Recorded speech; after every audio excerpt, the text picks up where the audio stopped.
looking on the house over there. Fine.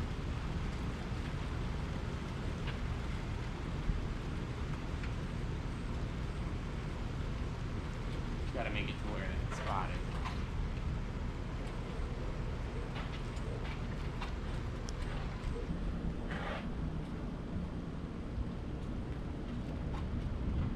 How's the truck? Okay. I can't see. That's what I'm asking.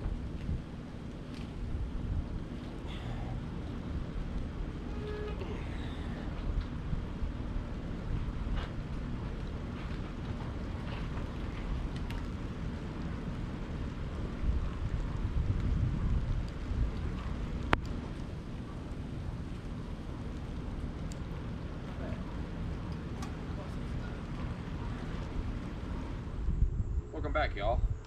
This is our 1985 Chevrolet Corvette. This Corvette has been sitting for 20 years in a garage with the roof halfway ripped off of it. Supposedly it only has 24,000 original miles. So let's dive into it and see if we can get her back on the road. Welcome back to Rock and Roll Garage. So the story goes like this. 20 years ago, older gentleman owned this vehicle. He got sick, made him not be able to drive the car. It got parked in a garage with a bunch of moisture in it, as far as the roof being halfway off and rain getting in there and whatnot. 20 years later, the older gentleman passes away. The granddaughter inherits it, gets the car. I didn't really ask her too much if she tried to get it going or any of that kind of stuff. It does have plates on it for like 25, but I'm thinking they needed that to transport it. I'm not too sure, because it doesn't look like it's been tried to start or anything like that. I didn't ask any of those type of questions, but all I know is that it sat after he bought it off of his boss. I think his boss did all these extra add-ons back in the day. I don't know where his boss worked or anything like that. It supposedly only has 24,000 original miles on it. And I did do some cheating on this thing. When I was there before I bought it, I did put a bar on the actual engine and it did not turn over. So we are hoping that we can maybe pull the belt off and one of the pulleys are stuck and not the actual engine. For 24,000 miles, especially a small block Chevy, if it is sealed up, I would say it'd be okay, but we're going to have to dive in and see if that is the case. I'm going to dive into the interior first, and then I'll kind of go over the body afterwards and see what we got going on and everything like that. I know there's missing a couple pieces and the paint's flaking off. I mean, the paint's bubbling on the spoiler. Like I said, I don't know if this was a paint job. So let's dive into the interior here and see what it looks like. Passenger door is, oh boy, will not close. The lock is stuck on it and this will not stay closed. So I had to add a bungee on the tow truck, but the interior got hit hard. Now, as far as like carpet and wood trim pieces and stuff like that, that got really hit. I think all of this paneling is just like an add-on. So I think this will come off and the normal dash is just underneath. Passenger seat got hit pretty good, but they are in good shape. So I think if we can clean them, they'll come out okay. Like all the interior trim pieces are there. The driver's side seat got hit pretty good as far as moisture and stuff like that. The center console works. What we got in there? Dang, some gold boys. Spinners. I don't know if those are Dayton's. I have no idea about these wheels. The key is stuck in the ignition. I don't know if any of the gauges work or any of that kind of stuff, because we all know how these LCD screens are. They are, if they get moisture in them, they're not going to do well, I would guess. We hope not, but the back of the interior, whatever you call that, the package tray or whatever, is in great shape as far as the floor mat and stuff. The carpet got a little rough, and those speaker covers, those add-on speaker covers, got beat up pretty good. I think it's got some type of sound system. It has to. This is all Rockford Fosgate stuff. I'm sure it's all smoked at this point. I'm gonna head over to the driver's side and take a peek in there. This door opens and closes pretty good. Window rattles a bit, but that's probably seals. I had these covers on here that covered all this up and just left a bunch of goop. Steering wheel's all moistured up, but it feels okay. Like I said, driver's side seat, pretty smoked, but like I said, it's not torn or anything like that. So I think if we can clean them up, they'll come out okay. And what I was kind of looking at, it was trying to look at the brake pedal, and it looks pretty, like it's dirty from probably when they were moving it and stuff, but it looks pretty full. Like there's not a lot of wear as far as what it would be if you had 124,000 miles.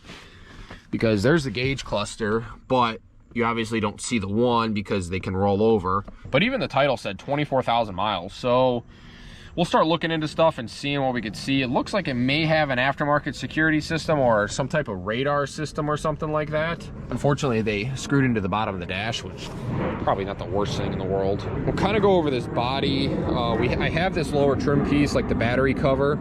I have that, but what I did notice was, I didn't notice this when I was buying it, but this lower trim piece was totally missing. Probably got ripped off or something like that. So that's something we have to kind of look for if we end up keeping this thing.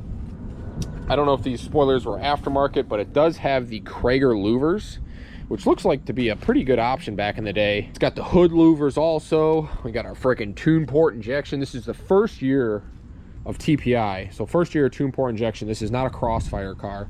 Crossfire was an 84, and maybe previous to that, I'm not 100%. We got louvers in the hood. There looks like there'd be some type of graphic in here, which is kind of nice. The hood is almost kind of the best part of the car, really, as far as paint, but it is really dirty. It got cleaned off pretty good from getting towed over here, but honestly, it's not too bad. Like I said, the thing's from the 80s, so it's hard to expect a lot. But that back end look right there, to me, looks pretty good. This thing just screams 80s.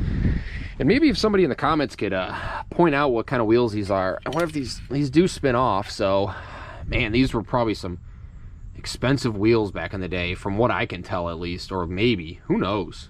It's all peeling and stuff. But anyway, we're gonna probably get this hood lifted up.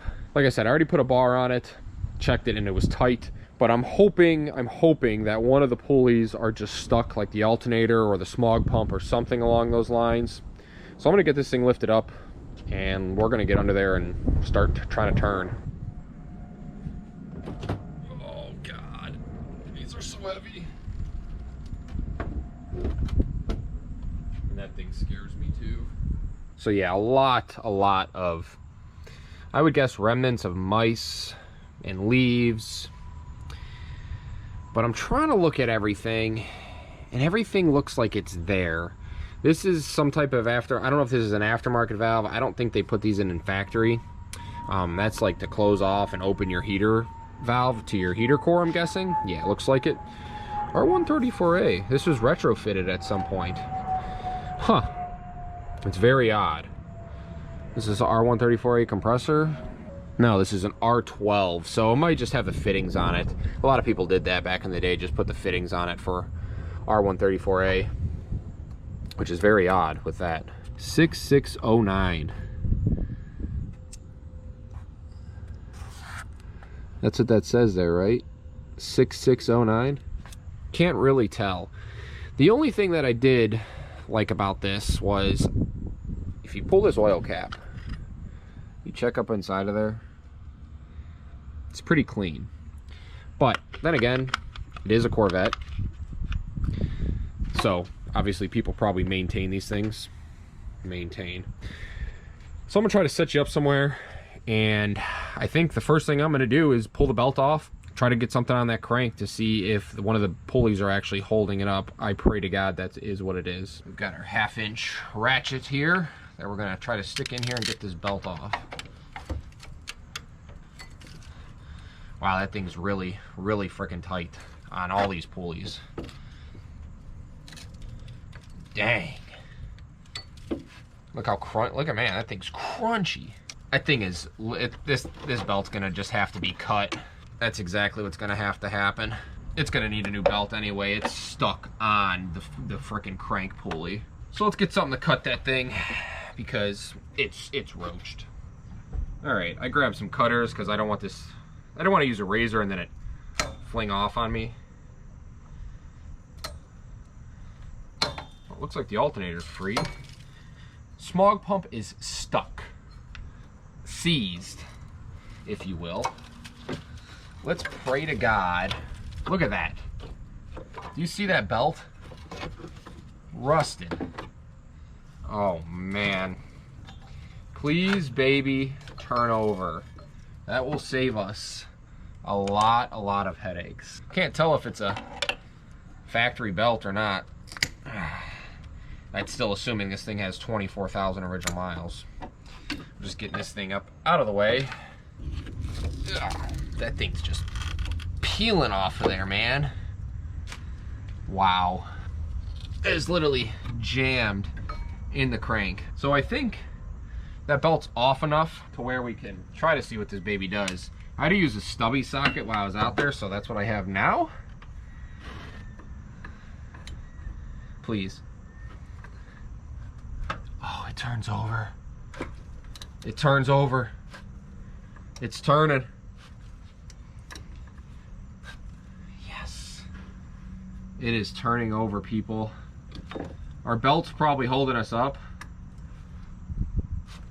Wow. Thank God. Got a little tight. I'm gonna go backwards.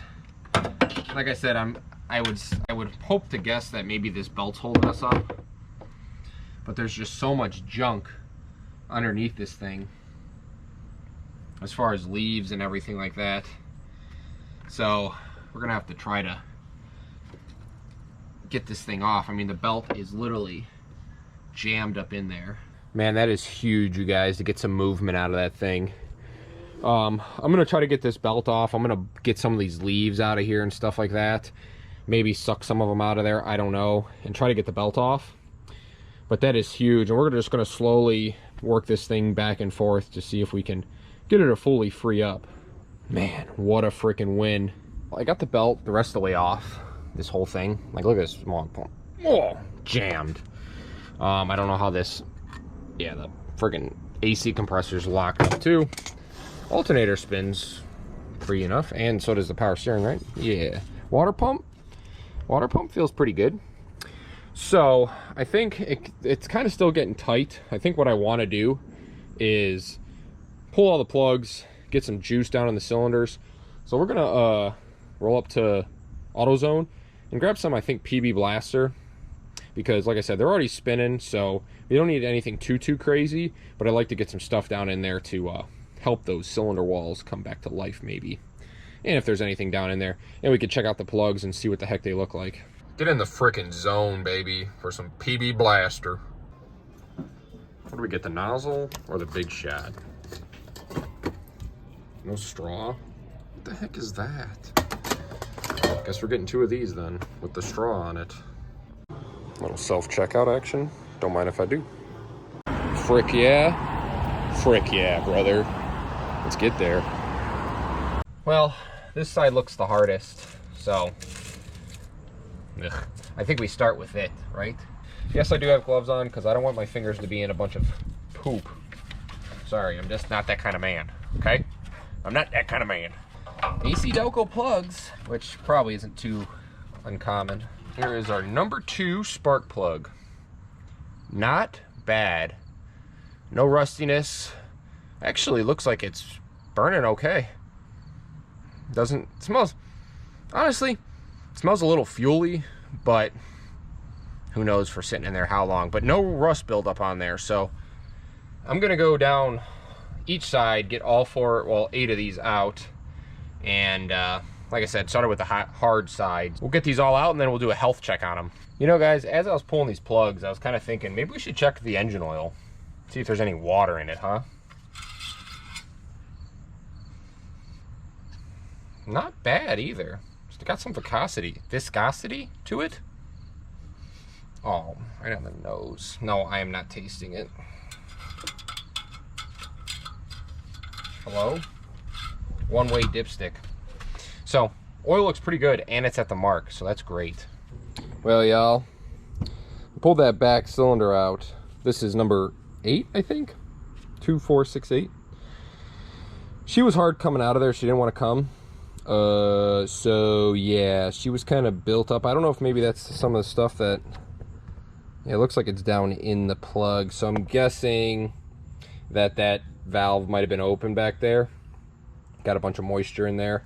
That's why that plug's like that. She was tough coming out of there. I did not want to snap her off in there, but we hit her with some PB, put her in, out, and got her out of there without having any more problems, thankfully. So we're gonna have to definitely soak that back cylinder pretty good. I did buy PB Blaster, and we'll probably put some of that in that back cylinder. But most of these plugs came out pretty solid. There was one over there that had a little bit of crud on them, but all these are pretty good. There was one with a little bit of fuzz on it. Like this one's got a little bit of green from just corrosion, but pretty solid. I think with those, we're just gonna put WD in there just because I think that's like more lubey. Like, I don't know how to explain it, but if we can't get the nozzle to get in there, then we're just gonna use the PB. Maybe we'll just put them together and who knows, make a big chemical reaction or something like that. But that back cylinder is definitely gonna need some stuff. So I'm gonna spray these down.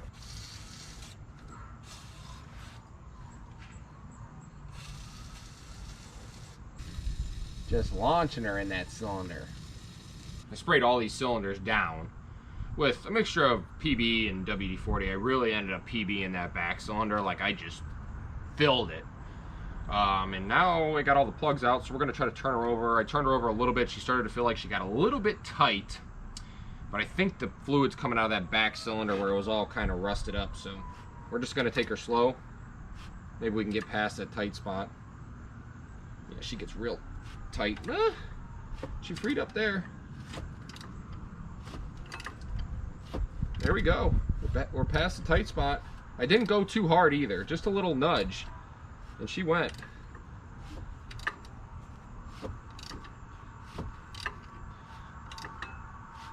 Sounded like we might have had some valves unstick just there. She's spinning all right. Probably, if I had to guess, a little bit of rusted up cylinder on that back section there. But we're just gonna keep turning this girl a bunch of times.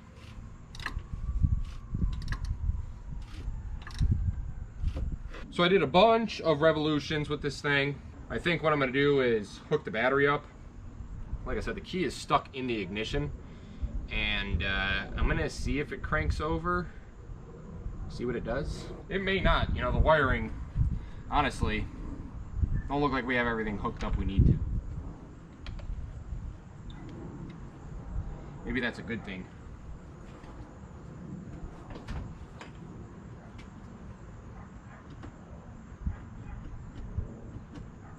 Nothing. Maybe that battery's dead?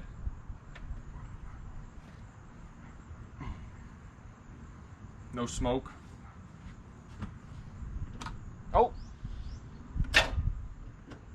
Died. Making some clicking noises. I don't hear a fuel pump or anything. Yeah, these battery connections are loose as heck. We don't want it too tight. We want to be able to take it off. Nothing. Well, y'all, I don't know if you can see that down there, but there is a wire. I pulled on that, and because I seen it was chewed and it was just hanging off there, and that's great because it's there's nothing left on that fusible link, so that's fun. So I'm gonna probably have to. I'm guessing that goes to the starter, and I think your power lead comes off of the starter on Camaros. I'm sorry, on Corvettes and Chevys and stuff. So I'm gonna have to jack this thing up, try to fix that really quick. So that is what we're working with out of that fusible link. Great, grand, wonderful. We'll figure something out. Well, y'all, I hooked up the battery. Couldn't get any powered or anything, and fixed that wire over there. And then I pulled this lower dash thingy, and it's got this frickin' stupid security system thing in it. I'm guessing it doesn't work anymore, but it might. So I'm gonna try to unplug it, hook the battery up. I tested the battery. The battery's got 12 volts, so I'm gonna unhook this friggin' thing and see if we can get this thing, I don't know, doing something here.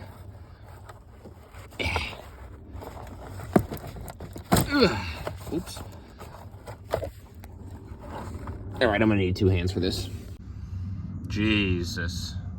Criminy. What a bunch of junk. Well, yeah, I don't know what we did, but we do got some lights. And some lights back there. No light over there, but we do got a light back there. Do we got one right here? Yeah, we do. So she's doing something. I got this whole lower dash piece pulled. I'm gonna check these wires here and see if we got power at them. Because we're not getting power somewhere, and this is just a freaking mess. So if we can get rid of all this, that would be really nice. Well, y'all, I have been tracing and tracing wires, and I can't figure out why there's no power down to the starter. I've got this loser switch here. I'm going to try to, I don't know, hook this up to the battery and see if the starter zings over or not. No, it doesn't, because we're losers.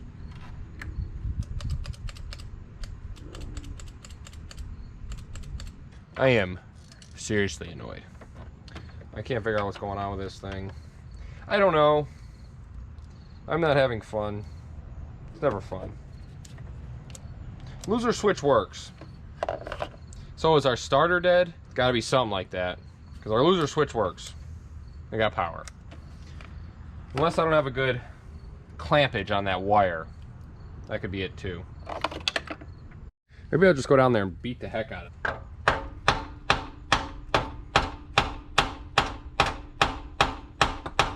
Guess we'll try the key first. Whoa! Holy crap. Starter was jammed up. Key even works. So that's a huge plus. So let's zing this girl over. I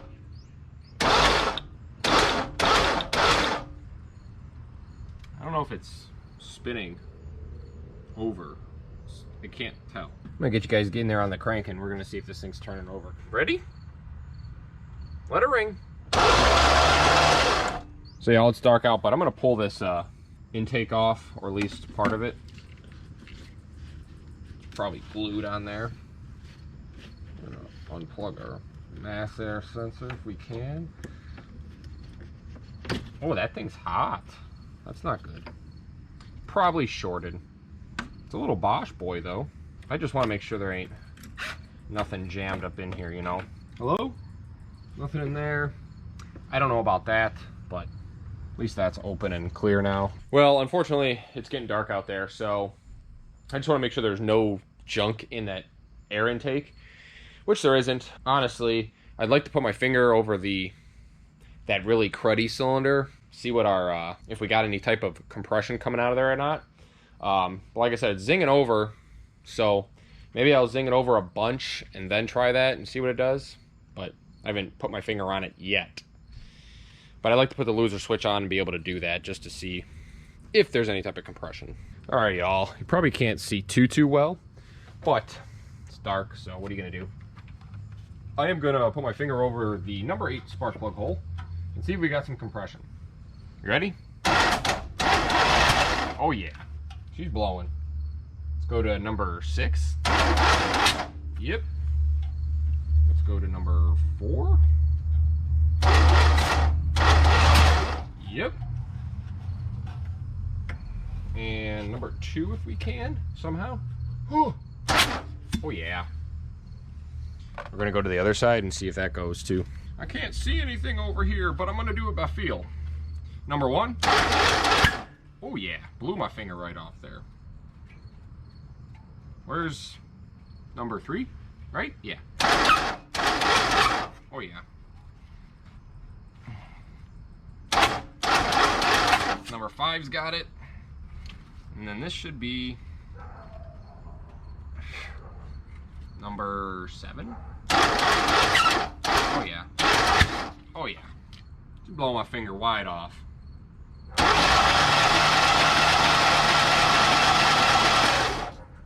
Sounds pretty good.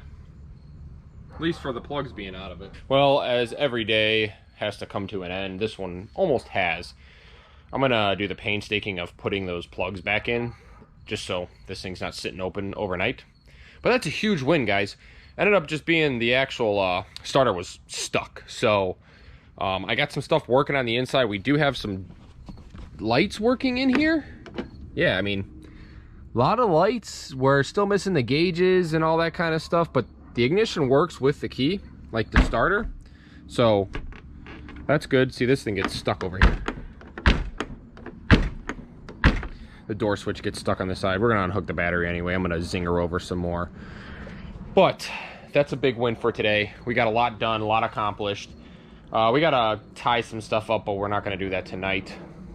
And no smoke came out of the thing, especially for all the ratty wiring that's underneath that dash. Let's cross our fingers. But I'll see you guys tomorrow and or the next day. I'm going on vacation this week, so weekend, so I may not be back to this, but you won't know. That'll be a couple seconds for you. See you then. Well, y'all, we are back. I went on a week vacation, which was definitely needed from just everyday life. Today I'm back with the power probe.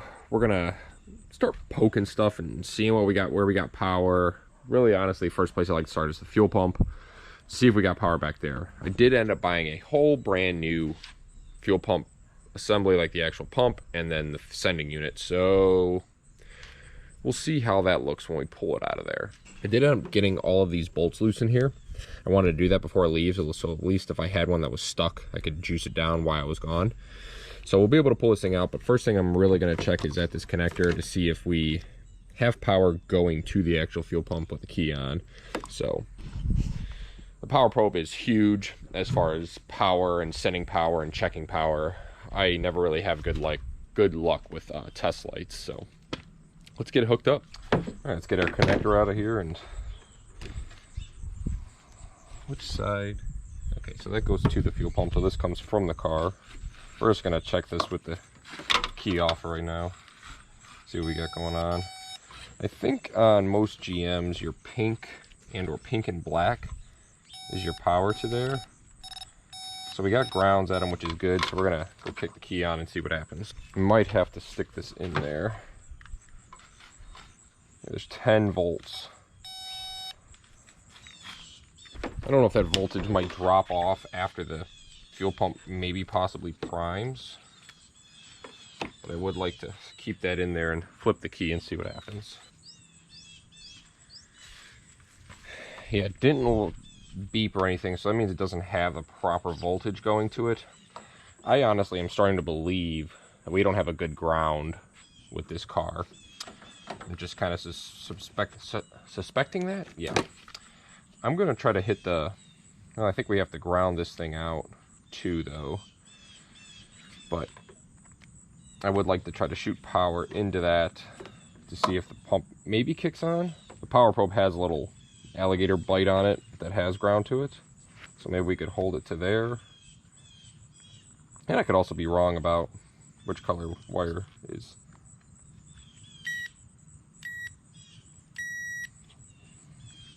which. Let's turn the beep off.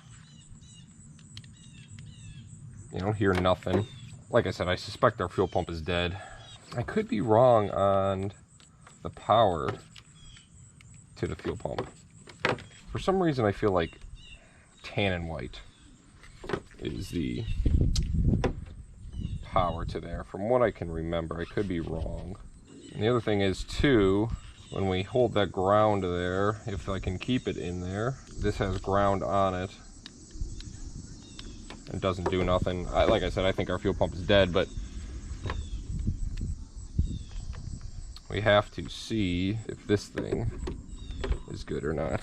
So I actually jammed it in that same pin on the other side of the vehicle side for the fuel pump, which honestly it looks like a fatter gauge. So let's see if that thing has power.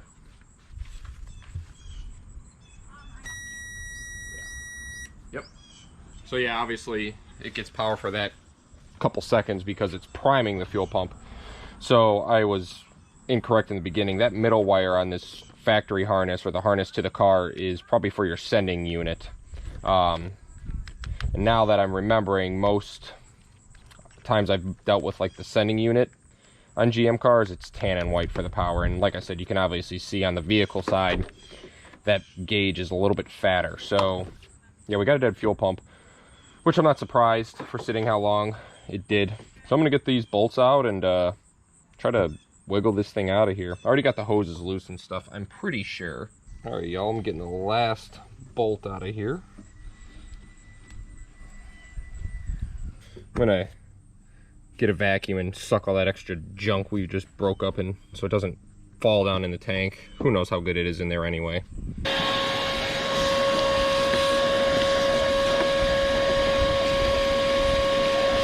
Try to get our hoses out of the way.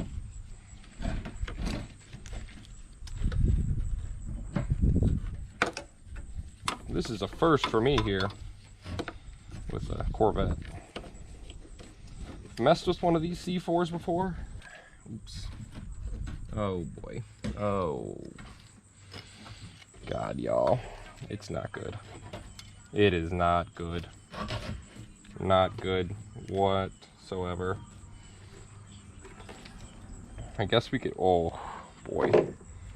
Yeah. Jesus. That does not look, no wonder the fuel pump doesn't work. This thing is grody, man. Whew. I guess we're gonna see what the inside of the tank looks like. Phew, boy. I don't know if that's just old gas at the bottom of the tank or if that's the actual tank rusting. So I'm gonna get something to kind of scrape it and see what the heck happens. Well, y'all, we put our pry bar in there, and that stuff is all on the bottom of the tank. So I have to try to figure out what I'm gonna do here. I guess I'm gonna be looking up how to pull a C4 gas tank. Possibly. Sun blitzing me in the face. So y'all, what I've actually figured out to get this gas tank out, you have to, one, pull the whole bumper off, and then there's some the spare tire carrier has to come down, get off of there, which is understandable, and then there's like a whole support bracket piece, like the whole rear subframe piece. I guess there's two cables that go underneath it. I don't know if I can peep you under here and see what I'm talking about. I can actually see them. There's kind of this cable right here that goes around the gas tank. They're saying you got to pull the exhaust too, which, how does that look to do? Worst case, we cut these clamps off and then try to get just the mufflers off, because the mufflers look like they're pretty much shot, but they're just a little rusty. And then you have to pull this whole rear like support piece out to slide the gas tank out with it, which is a pain. So in my thinking, we're probably gonna have to do that, which really sucks. But what I would like to do is honestly see if this thing will at least fire off. I don't know if the spark's working. That distributor looks really rough, but I mean, I've cranked it over a bunch previously, so just to maybe hear this thing light off and know that we got at least something sound, then we'll probably go that route of pulling that thing. Got a lot of work to do here. So maybe I'll grab some carb cleaner and blitz her in there and see what the heck she does. Alright, so I got our plug wires plugged back in. I'm going to peek into our throttle body here. See if I see anything weird. Little corrosion, which is to be expected, but nothing crazy. And this is, like I said, this is just to do this just a little bit to see what it does and see if it's worth it. We got our handy dandy fire extinguisher just in case, and we got the hose over there, so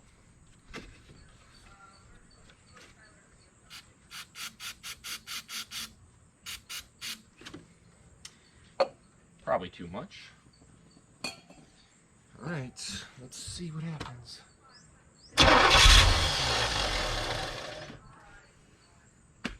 Well, there you frickin' go. She lit right off. Sucked it right down, started up. Holy cow. Yep. Let's give her a little more squirt here.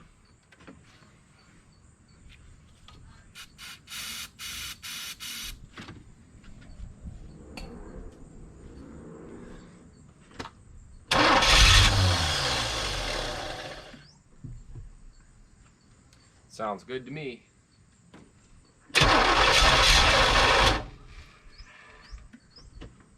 Also, she doesn't have a mass airflow sensor hooked up or anything.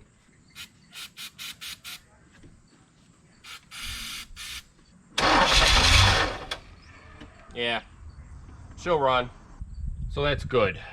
So I think we can start tackling taking the fuel pump out, or the whole fuel tank and she sounded pretty quiet as far as her first little blips to life. That is huge, you guys. Huge. So we'll probably leave her like that until we get the whole fuel pump situation figured out. I honestly don't like running these off of carb cleaner. Right in the beginning, I just wanted to see if it blipped to life, just because I feel like that carb cleaner and stuff will like kind of dry the cylinder walls out. But then again, this thing has a bunch of PB blaster in the cylinders, so that could be causing it not to stay running also. I'd like to pull our air filter and see what the heck's going on in there. That's huge, you guys, though. We had some life.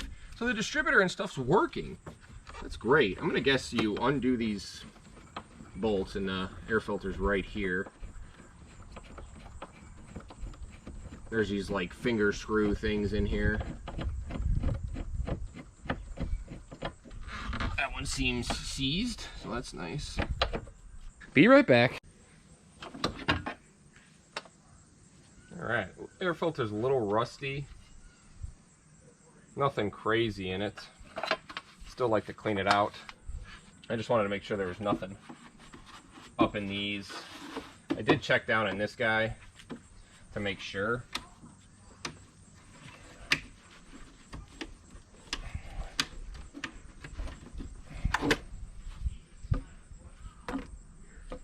If there's nothing down in this, which there isn't. Well, y'all, I just looked up a video on how to get that rear bumper off. There's a lot going on. A lot of bolts, a lot of inner fender wells and stuff, so I'll probably bring it back in between, maybe if I see something crazy or anything going on, but I'll probably bring it back once I got the bumper off, because we got to get that fuel tank out and clean it. That's just what it is. So, hooray. Steps, guys. Baby steps. But it's a good thing we heard the motor fire over. She did try, like I said, I think that distributor cap's going to be junky inside there, I'm sure, from just from seeing all the kind of oxidization on the engine and all that kind of stuff. I'm sure it's inside the cap.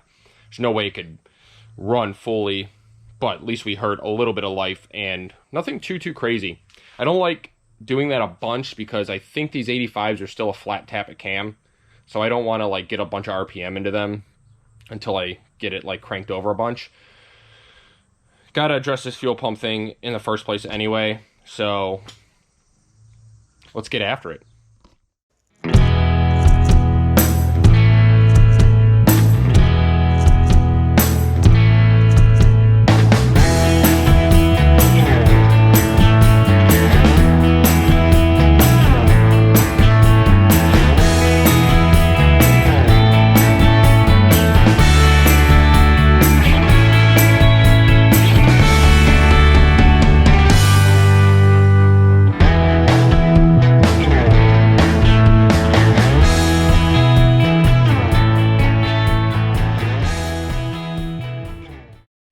Well, we got most of her off, at least on that side. And if you guys know anything about GM, they use these like, I don't know, there's no bolt head on the one side of it, and it's almost like a stud. And then when it spins in the body, you can't get it off, and there's no way to get anything in there to grab the head of it. So I think I'm gonna have to, probably can't see, but there's a stud stuck in there. There's two here actually, so I'm gonna try to get to this top one. Probably gonna have to sawzall it. Let's be careful with this fiberglass, huh? All right, yeah, let's get in here.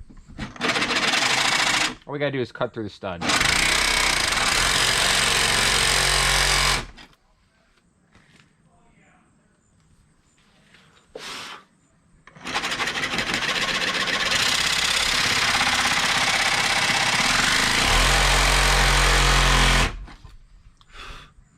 Yeah, we cut it a little bit, I guess. It just sucks. I wish this thing wouldn't spin like that. I don't. This bottom one's spinning too here, which really sucks.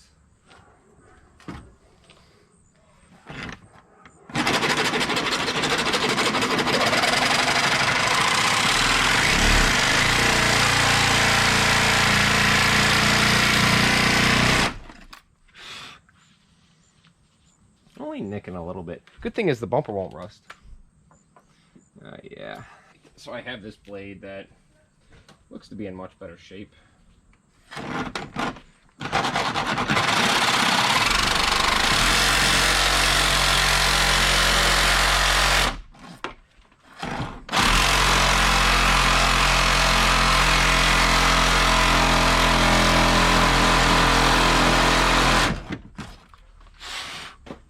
Oh yeah, we're almost through her.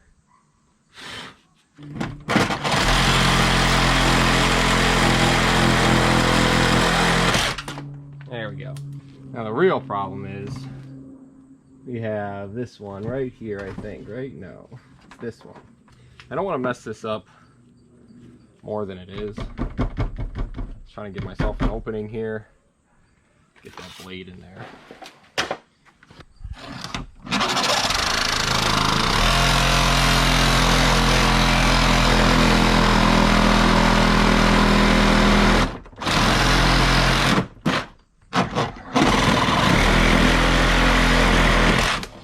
There we go.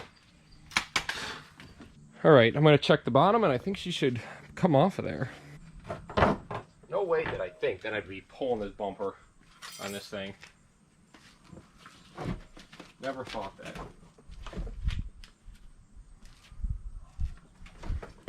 Oh my God.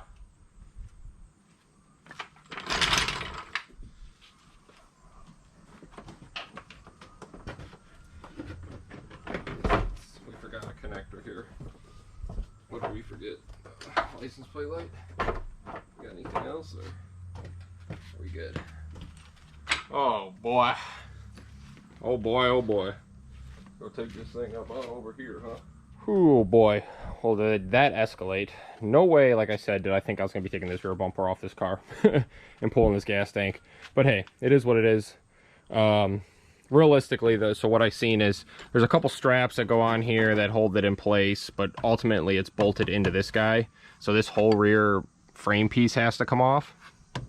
So yeah, that's going to be a blast. But realistically, maybe we can get at it and change those hoses and stuff like that while we're in here, which may help. But man, no way did I think I was going to be doing this. So I'll probably come back tomorrow and hopefully get the tank all the way out, and then slowly through the week get it back in. Then we have to tackle dealing with the intake and fuel injectors and all that good stuff. So this is literally just the first step. It's going to be a lot, people. But it's all right. We'll get her there. We'll get her there. These are what I was talking about that GM likes to freaking use. So I think there's a metal bracket. So I'm hoping that, I don't know, 3 on this side. I think that'll be enough. We'll clean these threads up. But what happens is these get all gunked up, and sometimes they even put like a sealer on the outer part of them, and then they get stuck on the threads. And then what happens is it grabs this stud, turns it, and then it just spins it in its mount, and then you can't get anything on the back part to get it off. So what you could really do is honestly weld like another little stud on here, but honestly I think 3 on this side, that'll be enough. It's not like we only have 1. It'll hold the bumper nice and tight, so it'll be fine. Well, y'all, another day. We made it back to the Corvette, and we're gonna, like I said, today try to get this gas tank out of here. So we gotta get our spare tire out, some lines disconnected, mounts under here and everything. So man, look at that, just dropped the spare tire, still has a bag and everything in it. Wow. Let's pull this guy over. Oh Jesus. Wow. Original spare. Jeez. We'll take that out in a little bit. All right, y'all, so I got most of this stuff kind of out of the way, at least I think, hopefully. So I got to take this whole bracket piece, and I guess the tank comes with it. They do have straps going around this, but there'd be no way to squeeze this tank out of here from what I can tell. So everybody I've seen take these body bolts out. So I ended up cleaning this off here and putting some Sharpie marks, 1 gold, 1 black. Just, I don't know why I did that, but just what I did. So kind of hopefully maybe line it back up once we get her back in here for later.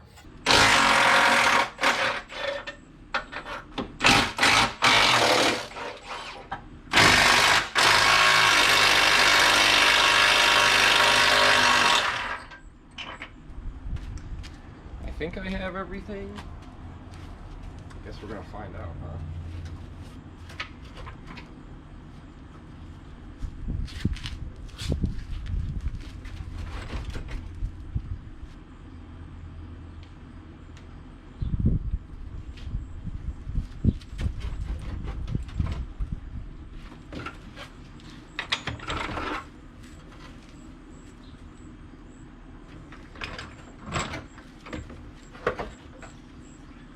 we're gonna lower her. I think we're out of the way. I guess we're on the exhaust, probably, huh? I wonder if I can just manage this. Oh boy. Now we really committed.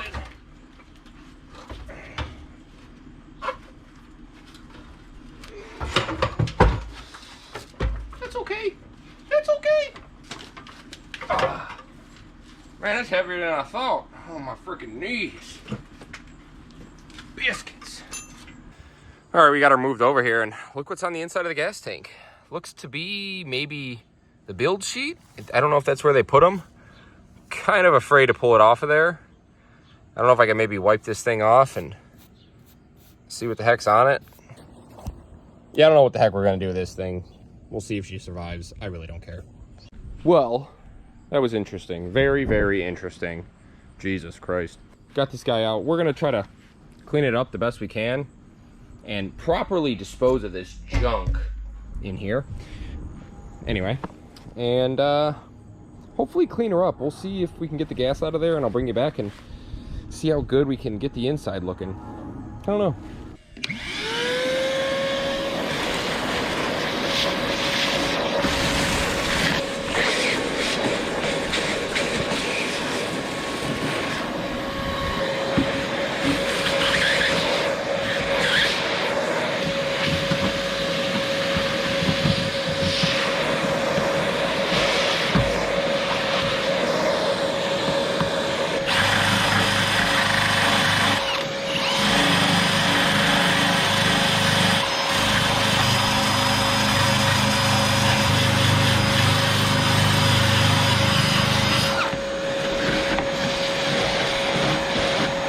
Well, this is after one just water, like a spray in there. So I'm sure I can probably spray some like degreaser in here or something and get a brush, and I can fit my whole arm in here, literally. So thank you, GM, for that. So I'll probably get some degreaser or something in here and start scraping and wiping or something. There you go. I mean, that's as good as she's gonna get. For me, at least. Pretty clean. Better than it was, that's for sure. And the filter will grab a lot of that other stuff, hopefully. I'm looking at this rear subframe thing. 71384 JD. Jack Daniels assembled this car, huh? Wonder if this is the date it was assembled. Gotta be close, right? Pretty cool, man. We're gonna get this gas tank back in here, though. These straps are gonna friggin' fight me, and I already know it. All right, y'all, I think this thing's ready to go back in there, so we're gonna try to slap her up on in there. See what the heck happens. Don't hit the body of the car.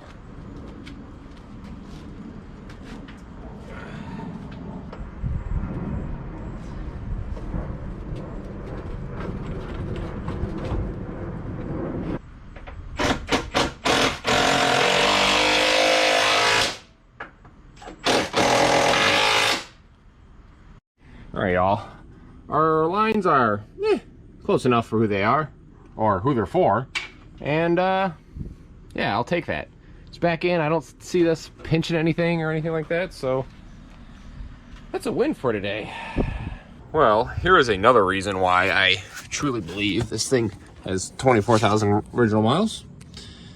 Because that looks like the original fuel filter. Freaking AC fuel filter. And how does that line look? Surely looks like that's going to come out of there, right? Wrong. Ugh, I'm really afraid to mess with that. But I can only imagine what's going on inside that thing. This whole line all the way down is not happy. Especially like right there. So this goes all the way back. It does a bunch of twists. So I'm trying to decide. I think I'm going to hit this thing with PB and see what happens if I can get it off. But we might end up replacing these lines, because the ones up here look fine. Like going up to the engine bay. I think these are like 120 bucks and you get pre-bent lines. Haven't decided yet though. So we juiced her up. We're going to just let her sit and then probably just keep juicing her for a bit. And I'm gonna work on something else in the meantime.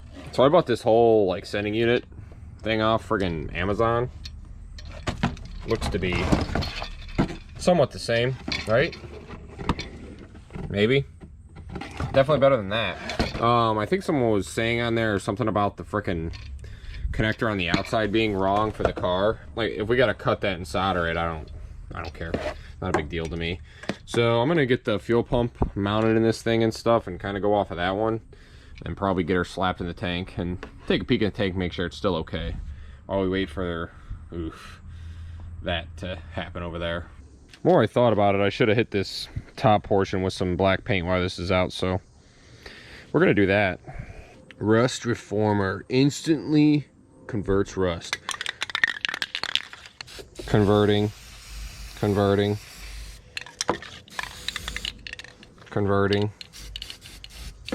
Yeah, just go in there, it's fine. Converting.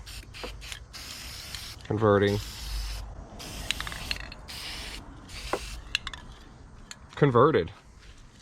We'll let that dry. I'm gonna put dielectric grease on a couple of these corners to hopefully hold this gasket in place. That's all I could find really quick. It's probably gonna move anyway, but whatever. That'd be better than nothing. I had to change this position of this filter because I think I don't know. I think this pump sits in that thing. So if it goes like that, and I zip tied the frickin' sending unit because it kept popping off of there, and I'm not dealing with that. Can we get this guy up in there? That is the question.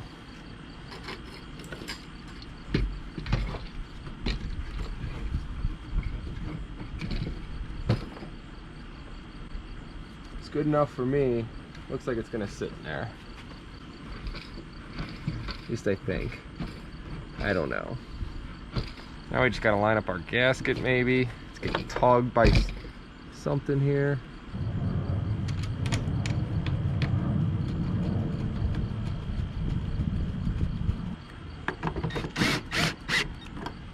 Sure. We're gonna say that's okay.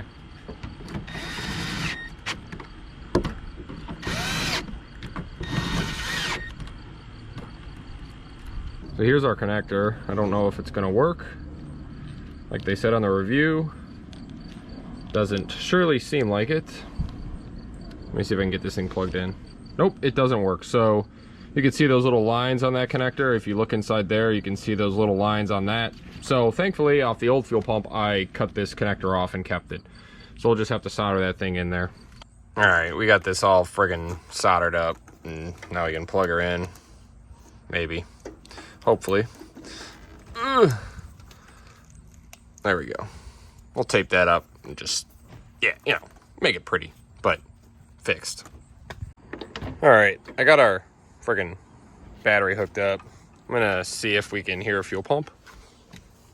I don't have any of the lines hooked up either.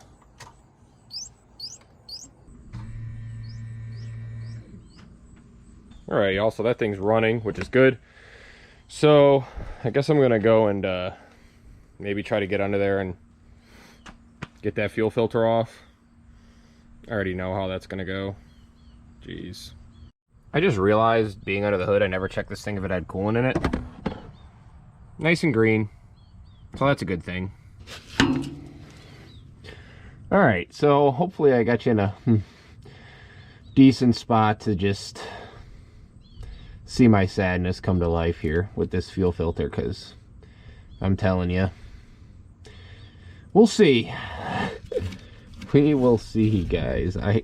It's not gonna happen. It's not gonna happen. All right, I grabbed a bunch of wrenches, but okay, that's good. Just bang up the line more. Let's see what happens here. Oops, sorry.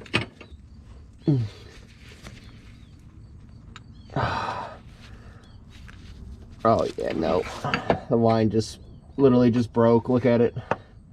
I knew that was gonna happen. Currently leaking old fuel. So that's great. That's just great. We realistically might as well just cut it. Oh yeah, there you go. Look at that. She's a leaker. How does she have all that pressure in her like that? Oh boy. Clean gas. Great, grand, wonderful, everybody. Well, y'all, that's a bummer. I'm gonna work on something else while I try to figure out a plan for that. If I can find a good set of lines or lines for this thing, like from a reputable place or something like that, I will. And if I gotta spend like maybe like 200 bucks, that's what my tops I'd want to spend on some. Or Earl's makes a line that I used on my LS swap on my 88 Firebird. That's like a no crimp or no, you just slide it on and it holds pressure, and it's been holding pressure on that thing fine, but it works for like transmission fluid, fuel, all that kind of stuff. So maybe I can try to do that from all the way in the back, at least for the time being, of maybe doing some testing and stuff like that. But I got to do some research on it and see what fittings and stuff I would need. I mean, worst case scenario, I can clamp it on the back and then use the correct fitting up front and maybe still just put a clamp on it just for the heck of it. But then I'd have to figure out how to run it all the way from the back. So I don't know yet. But I'm going to probably work on pulling the upper intake on this thing. Because we have to...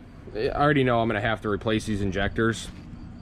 And we got to clean all of this crud out from inside there. So, I mean, look at the bodies of the injectors. If those fired, I'd be freaking surprised. So if we get them out of there, like I said, we got to clean this thing anyway. If we get them out of there, we can test them and see if they actually work or not. But we're gonna have to pull this intake and stuff like that to get those out. So I'm gonna start on that, I guess, and deal with these freaking 30-year-old Torx bolts. Great. Please be a T40. Okay. Oh, wow. Okay. It's not terrible. Those are pretty loose, actually. Don't start saying stupid stuff, Rudy. You're getting yourself in trouble.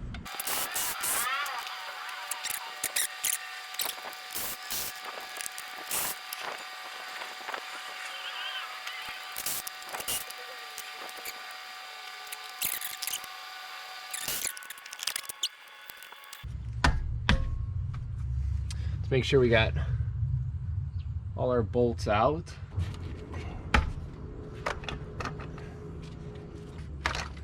There. Just cut it up a little bit. There we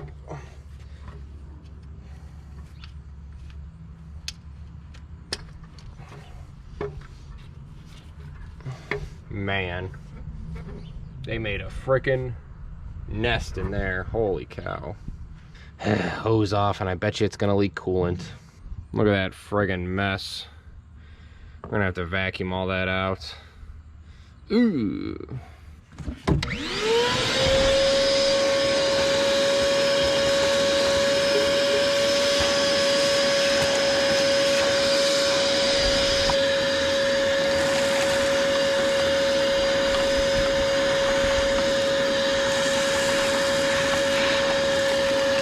Well, there we go.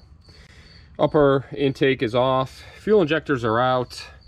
I vacuumed up in here as best I could. It's going to need a scrubbing. Really good scrubbing. We'll probably maybe try to do that while the distributor's still in, because we're going to have to mess with that thing also and some other things. For tonight, I'm probably going to pull the fuel injectors out of the rail and stuff them back in these holes so that there's just not an open hole. And then I'm going to shove some like old t-shirts or rags inside these holes until we can get back out here and friggin' start cleaning, I guess. Yeah. Well, some time has gone by, you guys, and I got everything. I got some rags stuffed down on those holes and this taped up. I got our harnesses pulled out of the way. I have a freaking paintbrush, these kind of guys, and I think we're just going to go to town on spraying this thing down with the greaser and trying to clean it up a bit to just get all the gunk and everything out of here, and spray her on down. I got these injectors in the holes so that nothing goes down in the ports, at least somewhat, and yeah, we're going to try our best here. We'll see what happens.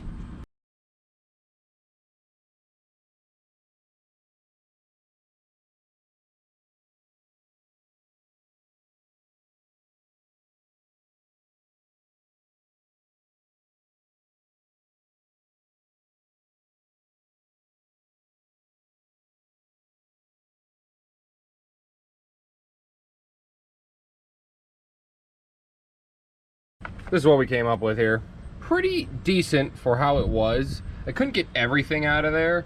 I used a different variety of these things, like these the ones. I used a metal hand brush, wherever the heck that thing is. This is what we came up with here.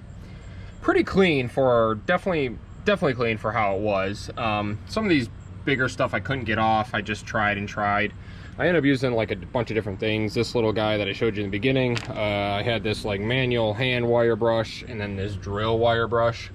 You want to be careful on how you use like those wire brushes on here, because these are painted from the factory, I'm pretty sure. I'm not 100% on that, and you'll take the paint right off. But I mean, honestly, it's aluminum, so this is definitely better than it was. I'm pretty happy with this thing. So we'll take that, and kept all the water out of the ports, which it seems like, even if you get a little bit down in there, but you definitely want something blocking just to keep it from going down in there and screwing some other stuff up. So happy with that. I'm gonna stuff some more t-shirts down in this thing, pieces of t-shirts at least, and then I'll probably honestly go ahead and just off camera clean the upper intake and the intake tubes and all that stuff, and then we'll probably start putting her back together. Well, you guys, I've been doing some cleaning on all these parts, and I was cleaning the fuel rail up, and look what I found. If I can get this on. Oh geez, see that hole there? Friggin' leak. I think that's the return line, because I would think the feed would go into the regulator.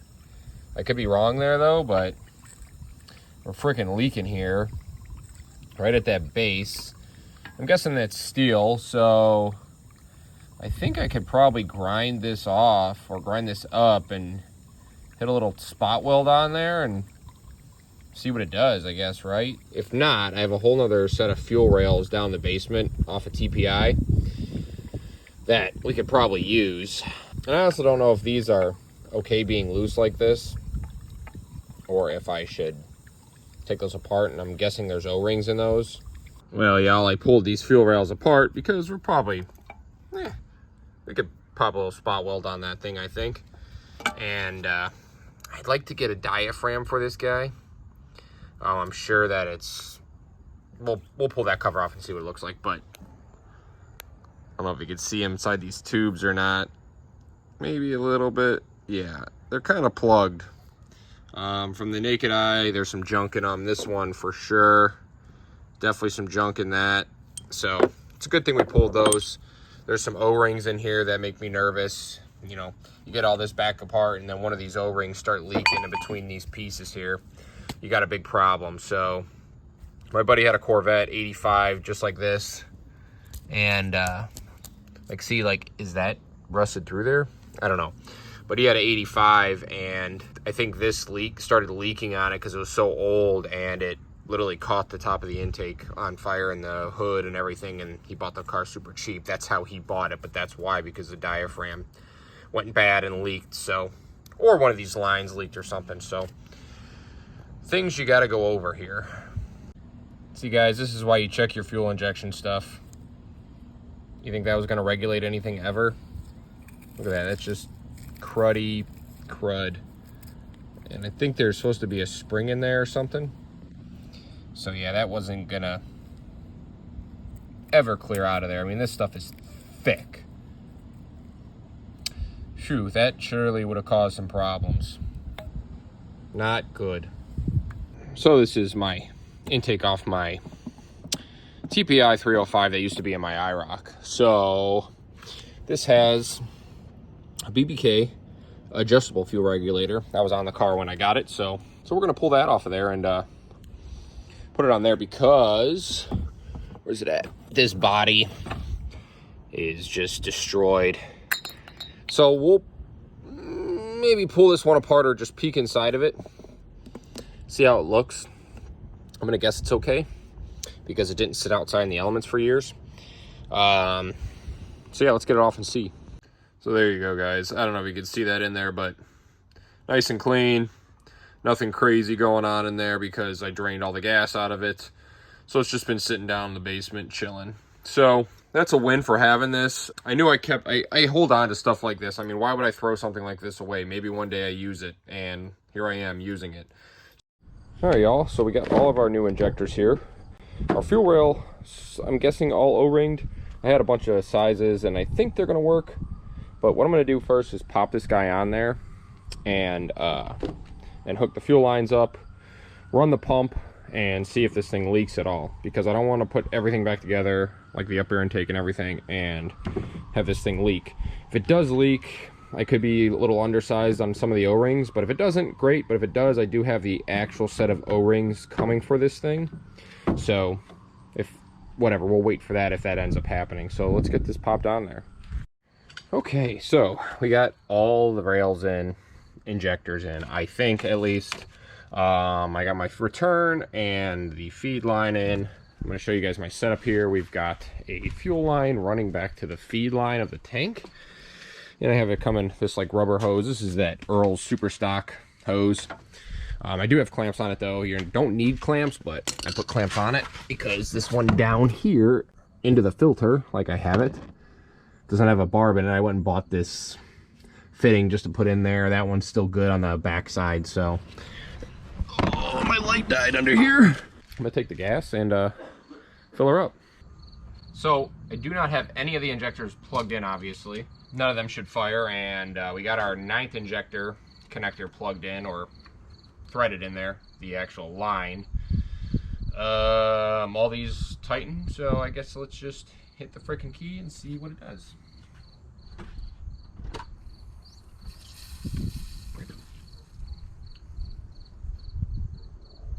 Sounds like it filled the...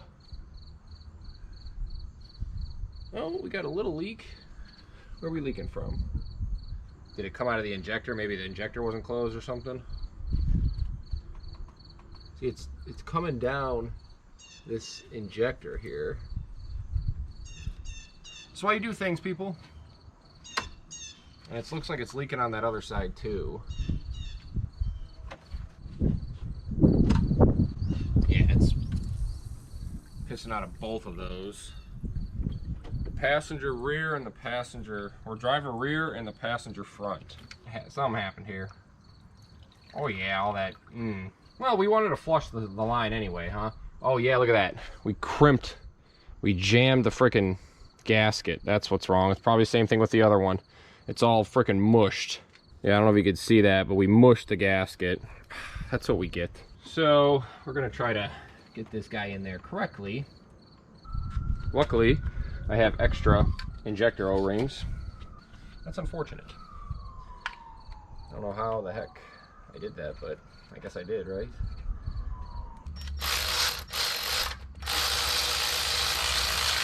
Now let's see what happens. These all should move freely, which they do.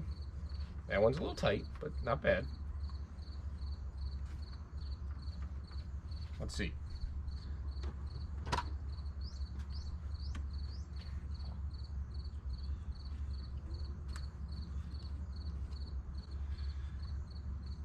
Give this guy a push. We have pressure. Oh yeah. Yeah, we're looking good. All right, y'all, a little setback, but we aren't leaking anywhere else, at least in the fuel rail, like on these lines and stuff like that. Just on those injectors where I used a little bit too much brute force and just messed up those O-rings. Thank God I had extras. Take your time doing stuff like that, people. At the same point, this is literally why I check this stuff before I put that intake and everything on. And I wanted to see if these inner O-rings were gonna seal up, which they did, so that is good. I don't see any leaking coming from the regulator or our weld we did, which is very nice. We'll see how long that lasts. So I'm gonna clean up this gas. I have softball tonight that I have to go play, so I'm gonna go do that. And I'll probably see you tomorrow to maybe get this upper intake and this distributor stuff on. Depending on how long tomorrow takes, we may even be able to see if this thing lights. That'd be exciting. I got curious. I ended up finding there was a button for this rear hatch. It looks like it's staying up. Wow. Yeah, look at this back. This back section isn't that bad as far as cleanliness. This carpet's okay. Man, I wish... Oh, what is this? Oh, geez. Standard letters. That's something. I'm gonna have to read what the heck that thing is. Man, I wish I freaking had a key to unlock these things. These are locked. I'm gonna have to either drill them out or something. But the girl couldn't find the key. They're either stuck or I think they're locked though, which is very unfortunate. But my plan is to maybe have a locksmith come out here and, oh, this folds the seat forward. I don't know what that does. Does that fold the seat forward? I don't know. My plan is to have a locksmith come out and maybe he can go into one of the key slots and see if he can make a key for this car, for the doors, so I don't have to change every single lock in this thing. But yeah, this carpet's nice back here. I wonder what the heck this paper is. Let me climb back there. Just looks like some type of USPS thing, probably for a shipping, some type of shipping or something like that. I don't see anything about the car on it, at least. Who knows? The unfound mysteries. Well, y'all, another day. We got our runners all painted. I got the upper intake painted, all that stuff. We got brand new gaskets. I got all our plug wires in. You've seen that we had the fuel rail running and stuff. I think what I'm gonna do real quick is hook this up and see if, and let fuel pressure get to it again. Make sure we still have no leaks. And then I'll start shoving these runners on. And I'll probably bring you back once we get everything together, unless I run into some type of crazy thing. Hopefully not. Well, you guys, I think I got everything hooked up that I can at least figure out for now. Got a freaking spark plug boot over this vacuum port and this vacuum port with a freaking air nozzle in it, like an air tool nozzle. I think I got everything hooked up. I don't have the throttle or anything hooked up. Got all the injectors plugged in, new coil, new coil, new distributor cap, new injectors, new rotor, intake gaskets. I did not put the new spark plugs and wires in yet, just because I want to see what this thing does first. I think these old plugs in there look pretty good. I rechecked the oil and it looks fine, so I'm gonna pull the back tarp off, try to set up an exhaust cam, see if anything flies out of there, set you guys up, and I don't know, see what happens. Honestly, I don't know. I don't think I'm too optimistic here. We could have a bad fuse and stuff for our injectors and stuff, so.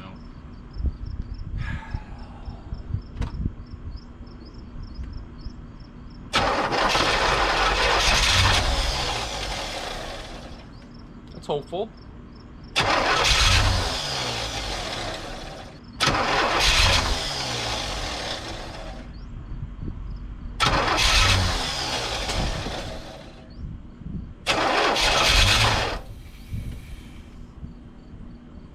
Just trying.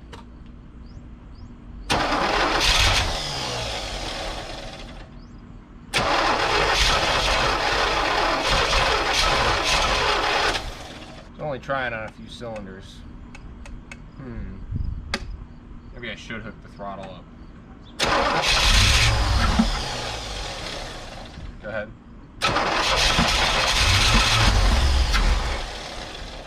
She's running, she's trying. I bet you that mass airflow is shot. Go ahead.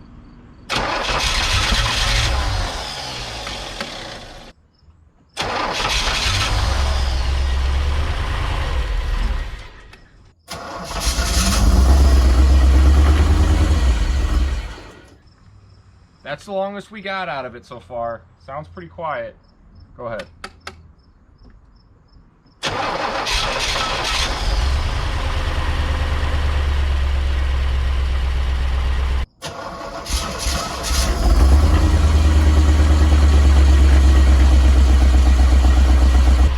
God dang. Man, listen to her.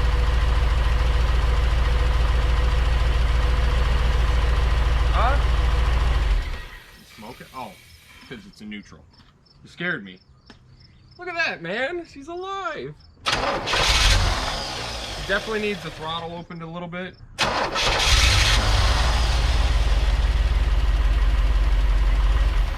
Yeah, any type of throttle you give her, she... Man, let's freaking go, y'all.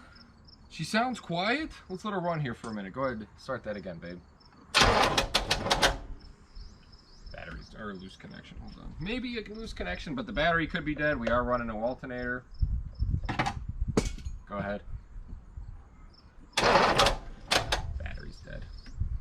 Kablooey. Yeah. No alternator, and this battery's been sitting for a while. Man, let's freaking go. She sounded pretty good. So, sounds quiet.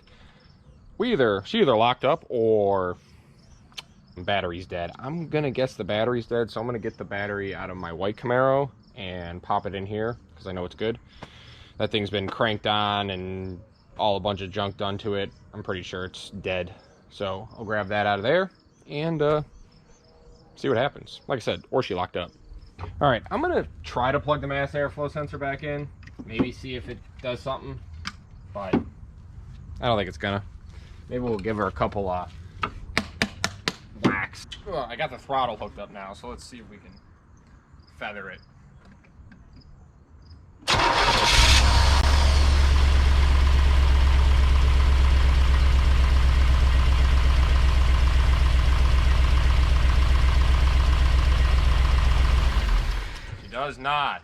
Does not want throttle at all. The TPS could be set wrong. I gotta look up how to maybe set that and see if we're getting the right reading.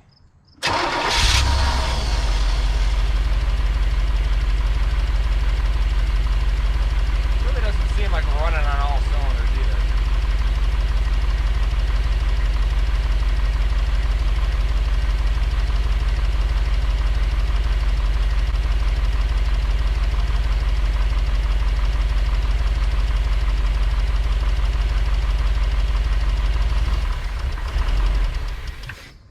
Starting to get a little smoke, so that means that something's burning in there. That's for sure. Whew. That's fine. That feels like it's firing. That's... Whew. Boy! Bing, ba, boom. That's hot.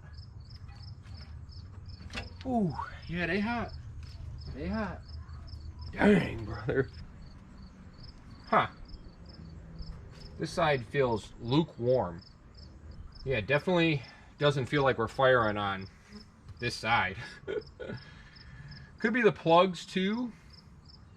Maybe we'll pull a plug on this side and see what it's looking like. Check our tranny fluid. Oh yeah, nice and red.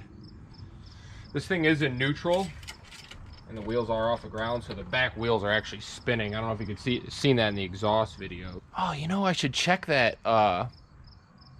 I should check these fuses. I might have pulled one of the injection fuses, actually. Yeah, see that injection 2? There is no fuse there. So I could probably pull one of these LCD 5 amperes or the cluster or something, because none of that stuff's working anyway. So I'll pull that and pop that in, see how she runs then. Firing off a lot better, that's for sure.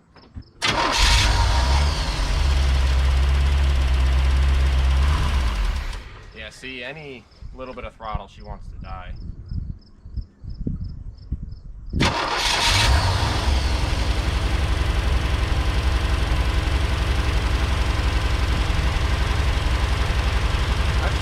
That's pretty good.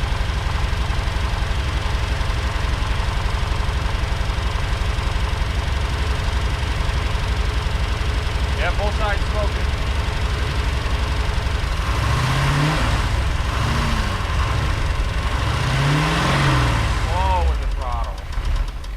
Dang, she's cooking. It's all that junk that's in there, man. Yeah, she runs way better. Let's keep an eye out for fires, huh? Slow blips of the throttle seems like she likes it. Well, not that she likes it, but she's okay with it.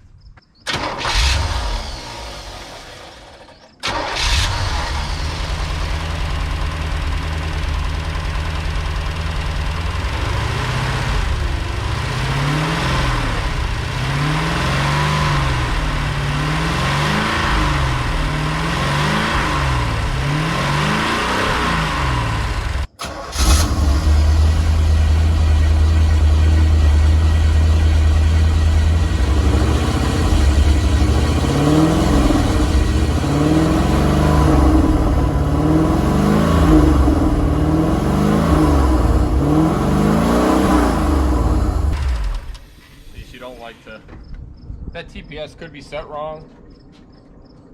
20 years, you guys. 20 years sitting. And this girl fired right up. Now, we had some missing plugs or fuses, but 20 years and she's alive. She sounds pretty good. I'm gonna pull that oil cap and see what it looks like on the inside of there. See the oil in there? She's moving it. Let's frickin' go. Man, you guys, that is frickin' huge. 20 years of sitting. 20 years. Maybe even longer before that. That's just a guesstimate because this thing probably sat years before that too. Looks like someone's been in it and stuff like that, digging around at some stuff. Man, she is cooking up something here. I'm glad I checked those fuses because we would have never known. That's freaking awesome. And I think that if I set the TPS right, she may run okay. I just have to look up how to do that. I honestly can't believe it. Honestly, I'm happy. I am really happy. I can't believe this thing runs and it sounds as good as it does. I guess it should if it realistically has 24,000 miles and it's been, you know, closed up for that long. Wow. What a freaking win, you guys. I think I'm going to leave it here for tonight. Then we'll come back tomorrow or something like that and try to dig a little bit more into it. 20 years. She did it. She freaking did it. That is a freaking win. Honestly, the next thing we're probably going to tackle is running all new vacuum lines to everything. I don't think this smog system is going to work, so we may be able to delete that. This should free up, which it seems like it has, once it starts spinning and stuff. Everything else seems to be free. We might have to clean some pulleys, but this smog pump is locked solid. So I may try to pull that off and gut it, and or I can buy a bypass for it too. So I'm going to see what that all entails. Maybe I'll put a bar on it and see if it freaking turns, but we got to get a belt on this thing to get the water moving and stuff. We got to fix little leaks and stuff like that. Right when I say it's not leaking, there you go. But this nipple's all destroyed. I don't even know what the heck that's there for. So take a win for today, baby. She runs after 20 years of sitting. Man. Well, another day on the vet. I did some stuff in the meantime. I ended up getting we couldn't get this thing to idle, and I don't like throwing parts and stuff, but I tried testing the TPS, the throttle position sensor. It seemed to be working fine. This is the idle air control valve I pulled out of there. Pretty grody, so I did buy a new one and pop it on there. We'll see if that changes it. Also, that smog pump on it was seized up, remember that, so I pulled it off, and I ended up freeing it up and like gutting it of all, like, they had these like veins in it, like, this is essentially an air pump, and then it shoots air into the exhaust system or whatever it does. I don't know, emission stuff. But I freed this up. It's a little noisy, but I put some grease in there and stuff like that. Unfortunately, I just mangled this thing, but this is the piece that the actual pulley mounts to or bolts to. As you can see, it doesn't just spins on here. So I think what I'm gonna end up doing is welding this thing to here, at least for the time being. Maybe weld it a little bit out so it doesn't rub against anything. Because I'd like to get a belt on this thing to have the alternator going. I don't even know if that alternator works because it's filled with leaves and stuff, but this thing definitely is going to need 12 volts the whole time to run. I mean, to run properly at least. I know, especially older ECU systems, if they don't have 12 volts, they're finicky. So I'm going to pop our throttle body on, try to hook up our battery, and maybe see if she does something. Kind of a long shot, but like I said, this idle air control valve did not look too good, so worth a shot. All right, so we got the throttle body installed, our new idle air control valve. I got this vice grip on, holding this ground that's coming out of the harness. I honestly believe it's a ground, maybe for the injectors. Got to be there though. Our mass airflow sensor plugged in. I'm not too confident in that thing either, and our battery voltage isn't there. So I mean, it's 11 volts, but I want to get a belt on this thing here soon. But we're gonna see what this does here, if there's any type of change.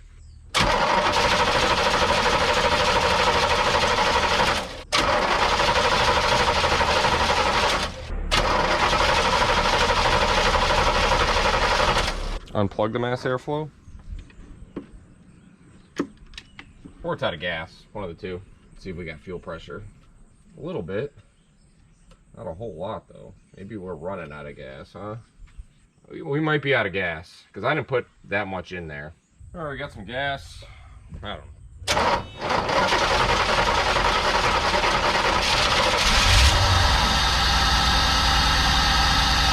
idles. He's idling. Let's go.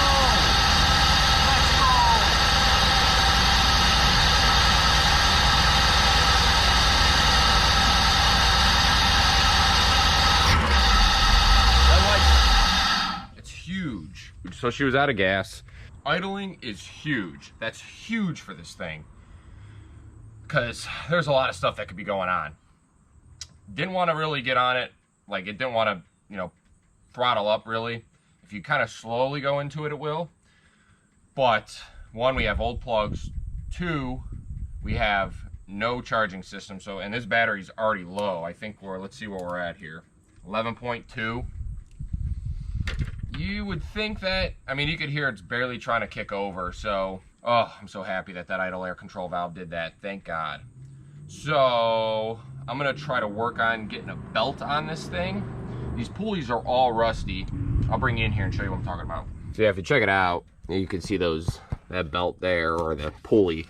Got all this junk on it. So I'd like to try to chip some of that off. I did clean this belt, or this pulley up. Why do I keep saying belt? Clean this pulley up. There's a big notch in her there. I might try to grind that down. Cleaned up the alternator pulley. I might try to blow some air in this thing.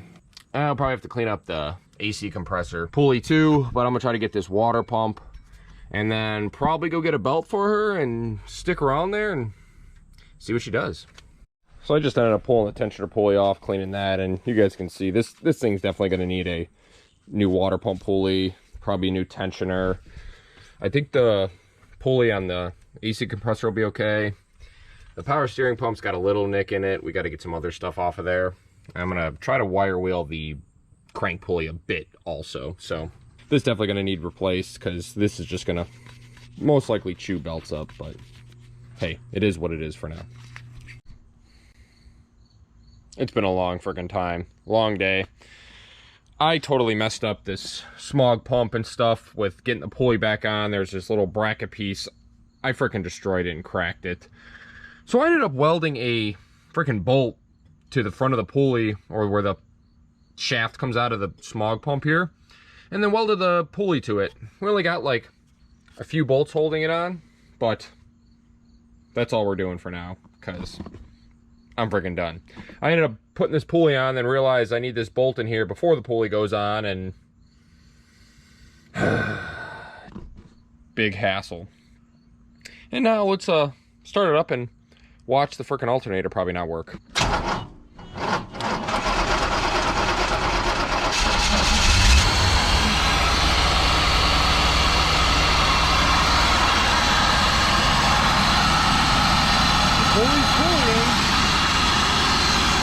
Probably should stand back so it doesn't explode, huh?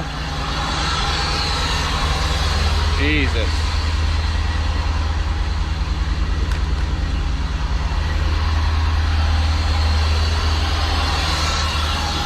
I'm gonna hook up this power probe and see if we have if it's charging or not. It's not working. Man, that thing is sucking some friggin' air.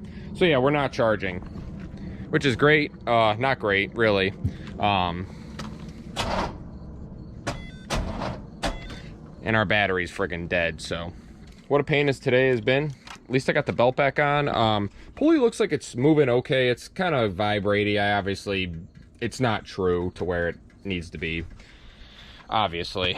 But I fought today to get that thing friggin' back on here because a smog pump, you can't find them for these, or they're like $400.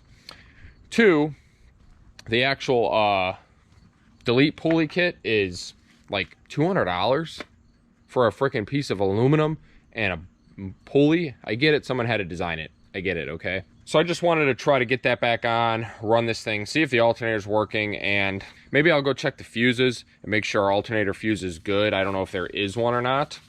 I'll have to look up a wiring diagram or something like that, but got the belt on for today. That's all I wanted to do.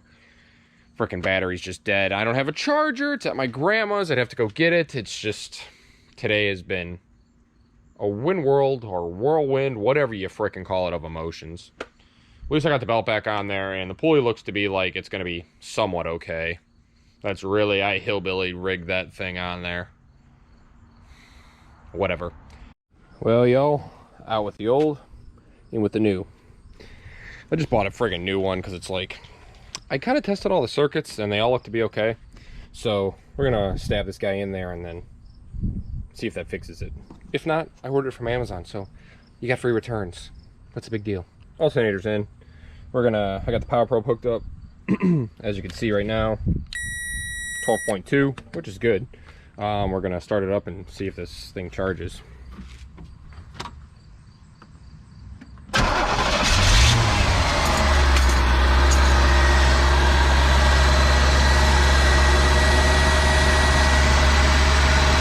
Good to go.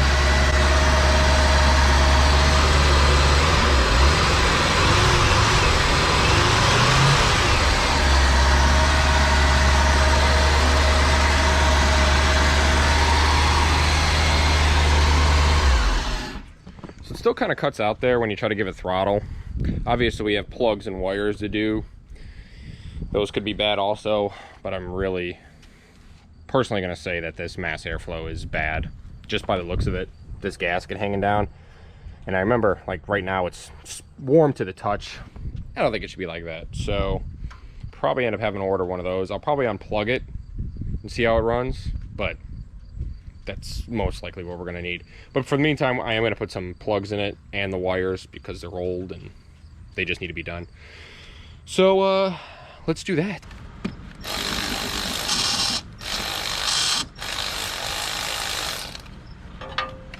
It don't look too bad.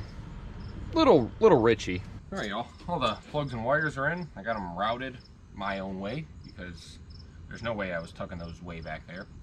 I rehooked everything back up like it was, and we're gonna see what she does here.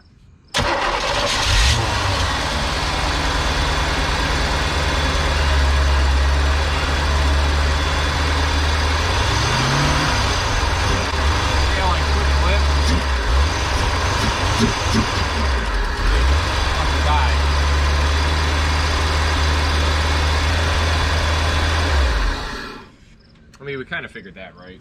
We needed to do those plugs and stuff anyway, so whatever. Now here's the thing. Oh, leaking out of there.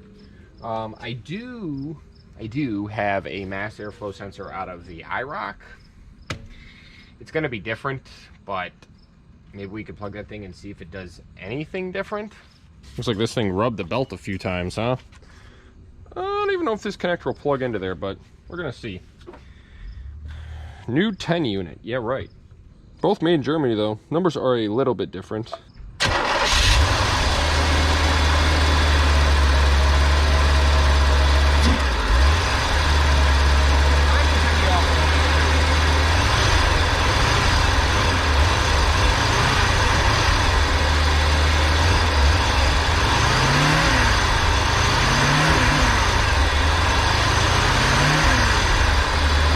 So yeah, that didn't change nothing. Maybe we'll throw a timing light on it and see where the heck it's at. I gotta see if there's a disconnect or something for that, like most cars have, or most of these 80s cars have. There's like a little disconnect you unhook to advance the timing. So we'll see if we can find that. New day, everybody. I literally just got our mass airflow. I'm pretty sure our TPS sensor and then ignition control module. I literally just got these in. In the meantime, I've been messing with this driver's side headlight motor because I can't get it to work. It works a little bit, and then it doesn't. I tore it apart multiple times, and I can get the passenger side to work totally fine. As you can see, the headlight comes on. So I've been trying to fix that in the meantime, waiting for this stuff because those motors are like $240 for one, for the left side. We're not spending that. As far as now, I think we're going to start with the mass airflow because that's my first belief on what's going on with this thing. So I'm going to take this thing out, pop her on in there. Here's our new friggin' unit. I did test the throttle position sensor, and it seemed fine to me. So, the old. This does only go one way, so make sure there's an arrow on there. Make sure you put that Put it the right way, okay?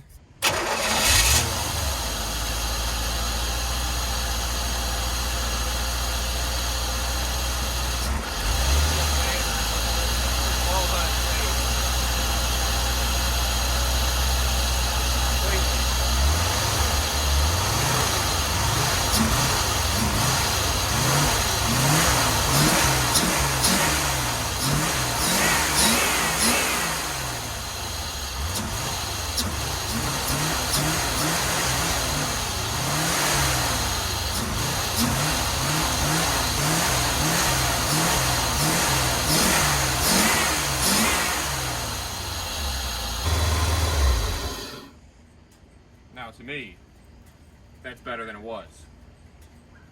Definitely better. She's still smoking. And that freaking coolant port over there is pissing. Ugh. Junk. Of course, I don't have something that will go on there either. Oh, no, wait.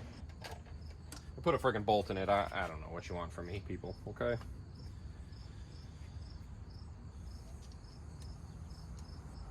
I honestly believe that this thing, I have to rewire these fans up, I truthfully believe that we could probably drive this thing.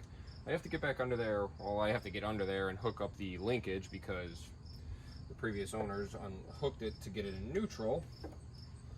And I think they were trying to get the key out of the ignition, but the key's just stuck in there, so. Who knows if our thermostat's opening either. But I would like to go over here, and I don't know if you could see that wiring. See that chewed up mess there? I think I'm just gonna try to twist those together for now and fix that. You know, a temporary fix. All right, so I got this wire fixed. I don't know if it's gonna work. I have all the fuses in, I'm pretty sure. And when I had it running, I did pull that cap and you could see the water was down, like not to the top of the radiator. So I'm sure we're not getting anything in our upper hose. So I bought some coolant. We're gonna pop that stuff in there and see if that helps.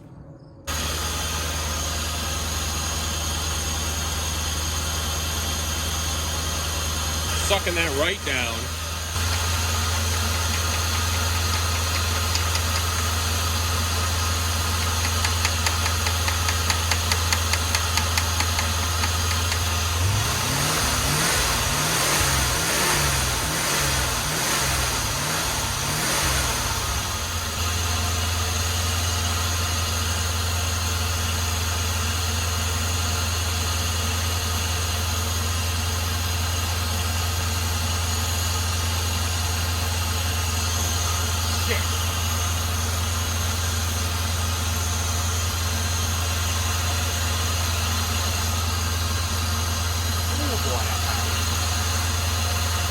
It got too friggin' heavy to hold itself.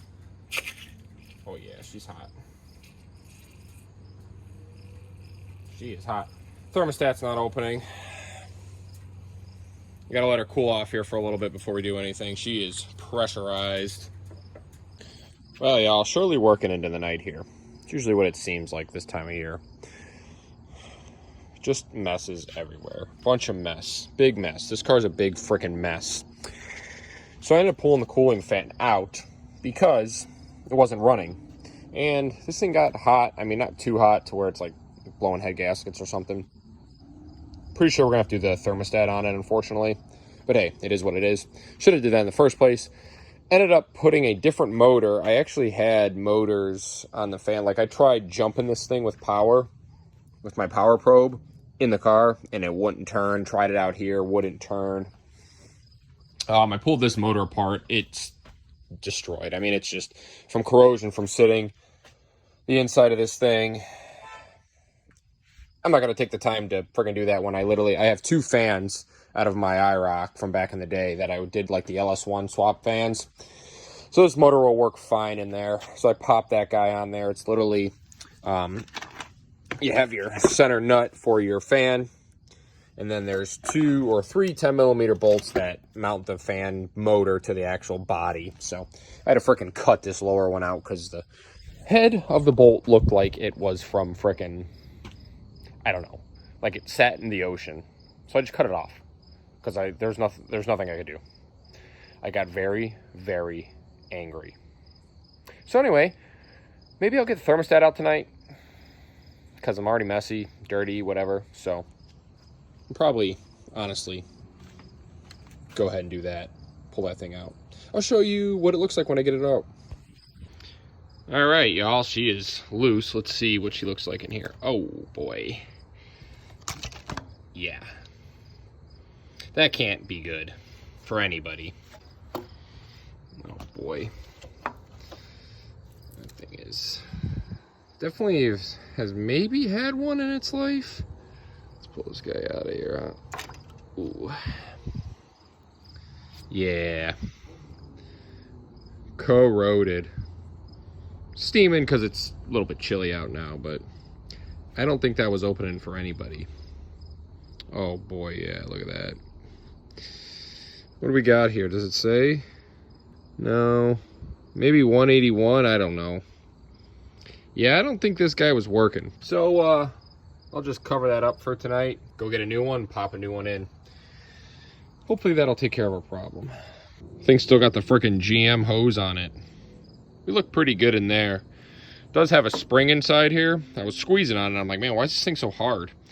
But this lower hose, and we can see that there. It's got the GM logo on it too. So these are still factory hoses. Maybe another clue to see if this thing really does have 24,000 original miles. Maybe we'll get some frickin' bolts too here. Ugh. All right, we got our fan hooked back up. Let's see if we can, this guy will kick on now.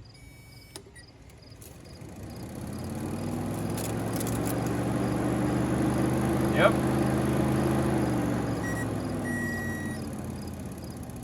Beautiful. Well, it is a brand new day. I did go and get a new thermostat with a thermostat gasket. This is a 180 thermostat gasket. I think the factory is 195, so I just got off work, so I'm gonna put some ultra gray on there, tighten it up, because there is a little bit of pitting on the actual intake area, and get this guy secured down in there, let her chill for a bit before we fill her up with fluid and stuff and do everything else. And remember, this is our old one. Grody. That thing is all set up there, so we're gonna try to drain the oil out of this old girl. Already loosened this plug. So let's see what the heck comes out of her, I guess, huh? Looked pretty clean in the dipstick after running it, to be honest. Yeah, just black old oil. Nothing crazy going on. Just realized you couldn't see that good. Anyway, just kind of some old oil. Honestly, that's all it really looked like. So we're gonna let that drain. I gotta go to the other side and try to yank the filter off. You guys are wondering what I use. I use this Rotella T4. I know it's probably not that much zinc, but it's better than no zinc at all. I ended up throwing some of this in there too. High zinc formula. About less than half a quart, just to get her the punch. I'm gonna start her up and maybe try to start burping this coolant or something. I don't know.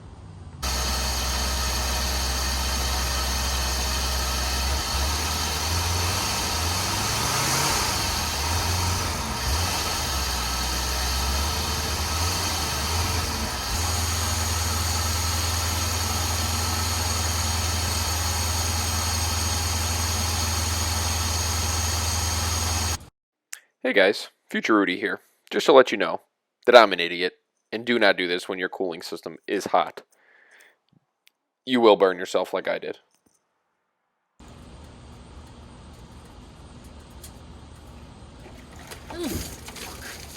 Bitch, fucking motherfucker. Man, why do these do this to me? Every time. Why? Why? Can't I ever get this shit to burp, bro? You knew that's what was gonna happen. What do you do? Cooling everywhere. Every fucking where, dude. Well, that was freaking annoying. I got really aggravated there. This thing's just been kicking my butt, so I've been on thin ice with it. Every day you do a little bit, and then just something else comes up. I guess that's just how these old cars are when they get sitting and stuff like that. And every time I use that stupid bleeder thing, it does that to me. But then again, when I think about it, the cooling fan never kicked on, so there is no air running through that radiator, and it's just getting hot, and then it's just boiling over. So realistically, I hooked up a ground to the actual, there's this relay wire. I don't know if you guys can see that, but there's a relay for the cooling fan, obviously, and that never kicked on. The ECU could be not telling it to kick on. I don't know. Who knows what the heck else is wrong with this thing. But I did hook up a ground to that, straight to the actual trigger wire, and the fan kicks on. So maybe I just hook a ground straight to that wire and let it run and see if something happens, if we can burp the coolant that way or something.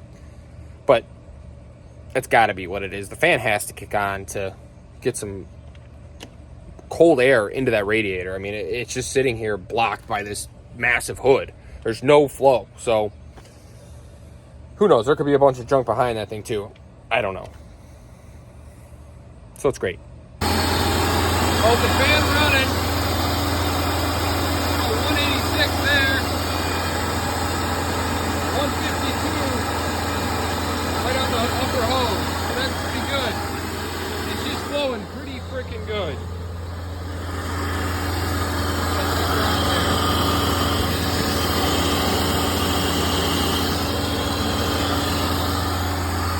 Wasn't too many air bubbles, if any. Honestly, this is where the timing was before, and it runs a lot better now. Because I adjusted that before, I think I talked about that. And it's running pretty freaking good. Like, you can actually snap the throttle.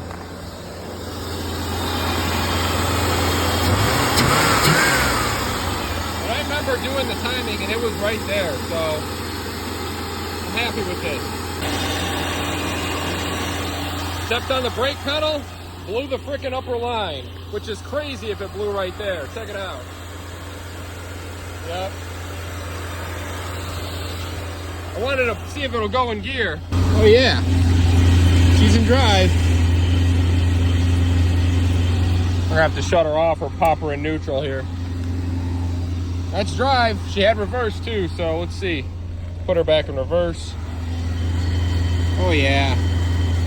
Alright, we blew a line. That friggin' sucks. Yeah, right down here somewhere. One of those spots looked pretty rusty to me. When I was just laying under there too. Let's climb under here and see. Oh yeah. Somewhere right there. I'm gonna have to have Amber press on that. We'll be able to make a new line. Better here than like all the way over there or something, right? Honestly, guys, I can only get so much time in the day to work on this thing. That's why there's so many different days, but that's just is what it is. Work and everything like that, and life. So I was sort of thinking about stuff, and you know, I think I was talking about where I can't get this thing to. Well, y'all, I got the idle down a bit. Let me see that real quick.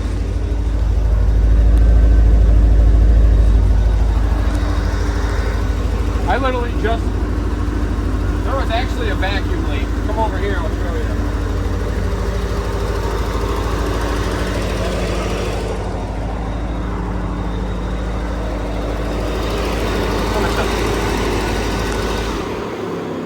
The fan is so loud.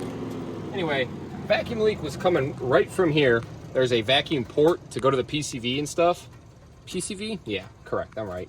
And that was leaking. I hit that with carb cleaner. I could hear a hissing noise. And that's where I hit it with carb cleaner. I swear I sprayed there before, but the idle jumped down and up right when I hit there. So I ended up pulling it out a little bit. It changed it a bit, but it still was there. So I ended up pulling that thing out and putting a whole new chunk of hose on it. And now it runs okay. I had to adjust the idle screw. This thing was all the way in. I don't know. It runs good now. It kind of, when you throttle it and it kind of comes down, it does catch itself. And I think I got the idle at a decent spot. Like I said, I had to adjust that. You're really not supposed to. So, I don't know. I looked at my iRock in there. It's got the same throttle body on it. And the idle screw is way out, like this one is. So, I don't know. There's no way anybody could have messed with it that I know of, at least, because there's a little backing plate on the back of there. Here, let me see. I'll show you. On the back of the throttle body, there's like a little plate on these from the factory, and like you have to drill through them. I had to drill through it to actually get the thing to be able to adjust it. So nobody's ever messed with it. It's been like that since the factory, so I don't know. Like I said, I have no idea. I am at a happy spot with this thing. I mean, I think we can hit the key and right off. Vital. This is exactly where I wanted to be today. I'm fine with it. I will freaking take it today. I've been up and down with this thing, and mainly might have just been a vacuum leak the whole time. Where was I what was I talking about before the phone died? Mass airflow sensor. Oh, maybe I'll put the old mass airflow sensor back on and see what the heck it does. Because if I can return that, that's even huge. But I don't think it's going to be okay. That's a win. I'll freaking take it. Unfortunately, the other day, I think I told you, when I pushed the brake pedal, the brake line blew. So that's another thing I'm going to have to do. Probably do that off camera, because go look up a video on how to freaking do a goddamn brake line, because you're not going to learn from me, because I don't know how to do it the best anyway. Does anybody see this paint? Look at this. See the sparkle on that? Man, I'm telling you, when this thing cleans up, it's going to look good. It's got a couple spots on it where it's bubbling in these things, which is unfortunate, but that's not where the flake is in the thing. So if you wanted to fix it, you probably could. Like, especially the wing's bubbling up here and stuff, but that's, like I said, that's, I mean, even right here you could see where that sparkle is. It's just really scratched up and stuff from over the years. I think a nice wash and a polish on this thing will look beautiful. You can even fix this top portion if you want, but there's a lot of flake in this part too, so it's center. It's just an 80s paint job. I mean, what do you expect from it? So I'm hoping by the end of this weekend I can fix that brake line, and then what I'll end up probably doing is get the exhaust tied up a little bit, slap this stuff up and tie it up, and then get the fuel hose taped up or something. And we're gonna freaking try to drive this thing, because I've been through tooth and nail with this thing trying to get it running right, and it might have just been a vacuum leak the whole time, and I could have just adjusted that idle screw. It's there for a reason. Like I said, they say you're not supposed to touch it. Maybe what I'm gonna do off camera here is I'm gonna unplug the battery and then plug it back in and see if it still runs the same, because they say sometimes you adjust that throttle adjustment and idle adjustment and it will set it back to where it was. If it doesn't, I'm calling it fixed, and I don't care. Forget what the GM engineers said. See you guys soon. All right, y'all. We got a little bit of a break in weather here. It's been raining the past couple days, but we freaking needed it anyway. But don't they always say that? Anyway, I came out here last night, had a break in the weather. I flared this brake line, got her in here.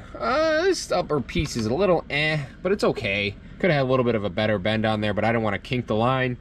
I ended up running it down, and I was actually able to get it to run all along the frame rail here, and actually in the little low there, but we can push her up, literally in the same bracket that was in the factory.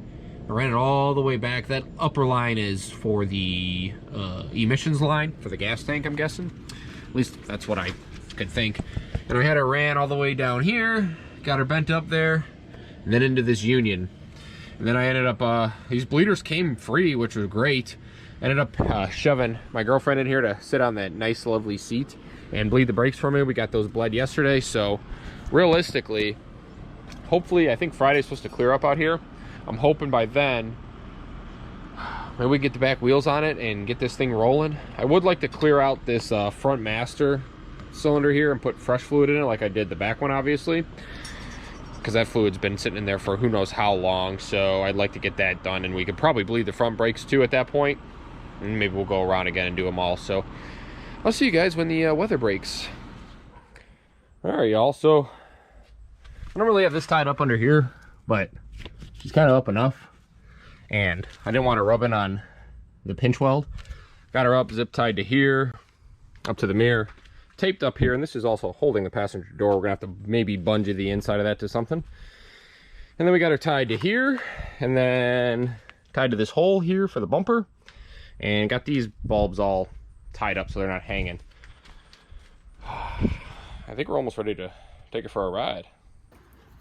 All right, y'all, so I think I hate when I say that. All right, y'all. I think I have everything hooked up that I possibly can think of as of right now. Tied up, I got the air filter back in it, steering wheel back up, gas line hooked up or tied up, and I can't think of anything else. I guess we're gonna see if we have brakes. I got all the cars out of the way. Don't forget to remind me to take that in the car with me. Let's start this thing up. Let her idle for a little bit before we start her.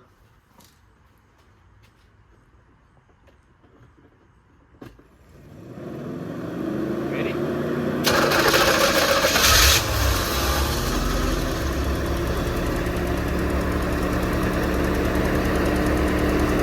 her warm up and see what happens.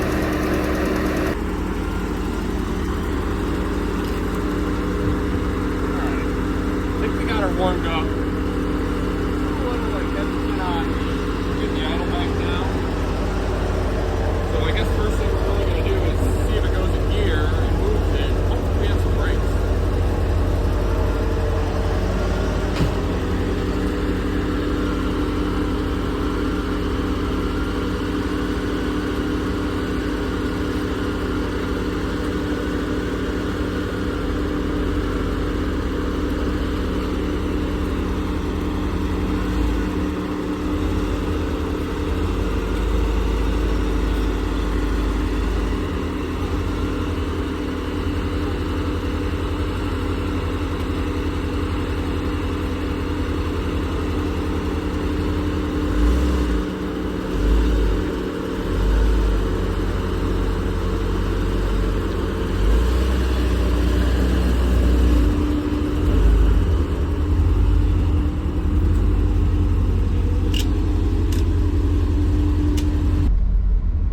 See nothing behind me here. We're rolling, y'all. Brakes are not good, but they are stopping. The rotors are shot.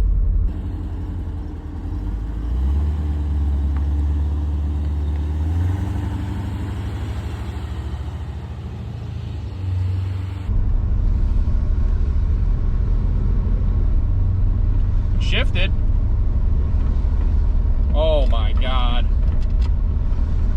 This is nuts. Do we stop? Oh yeah, we stop. We're just gonna take her easy. I have no gauges. None.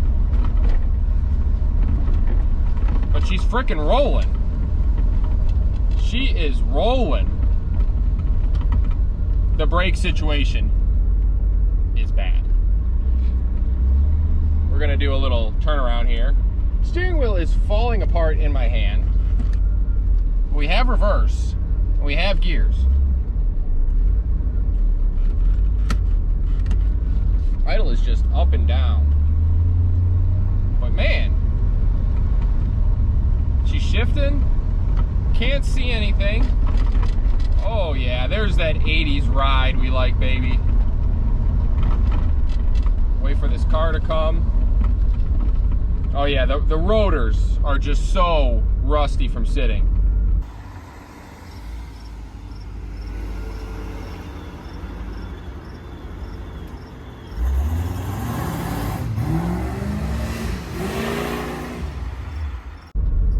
Is anybody behind me?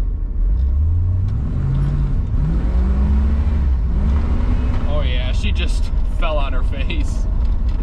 That's to be expected, but not running for how long. Oh man. Do we take her around the block? I guess so. Not too bad. God, we've got really old tires, really old brakes, and a fuel line across the roof of the car. but she is shifting and going in every gear. She didn't really like when I matted on her, but she probably needed some adjustments and stuff. That's what it is, but this isn't bad. People looking at me like, yeah, dude, this thing's been sitting for 20 years, so give it a break. Dang, y'all, she's just driving up and down the road.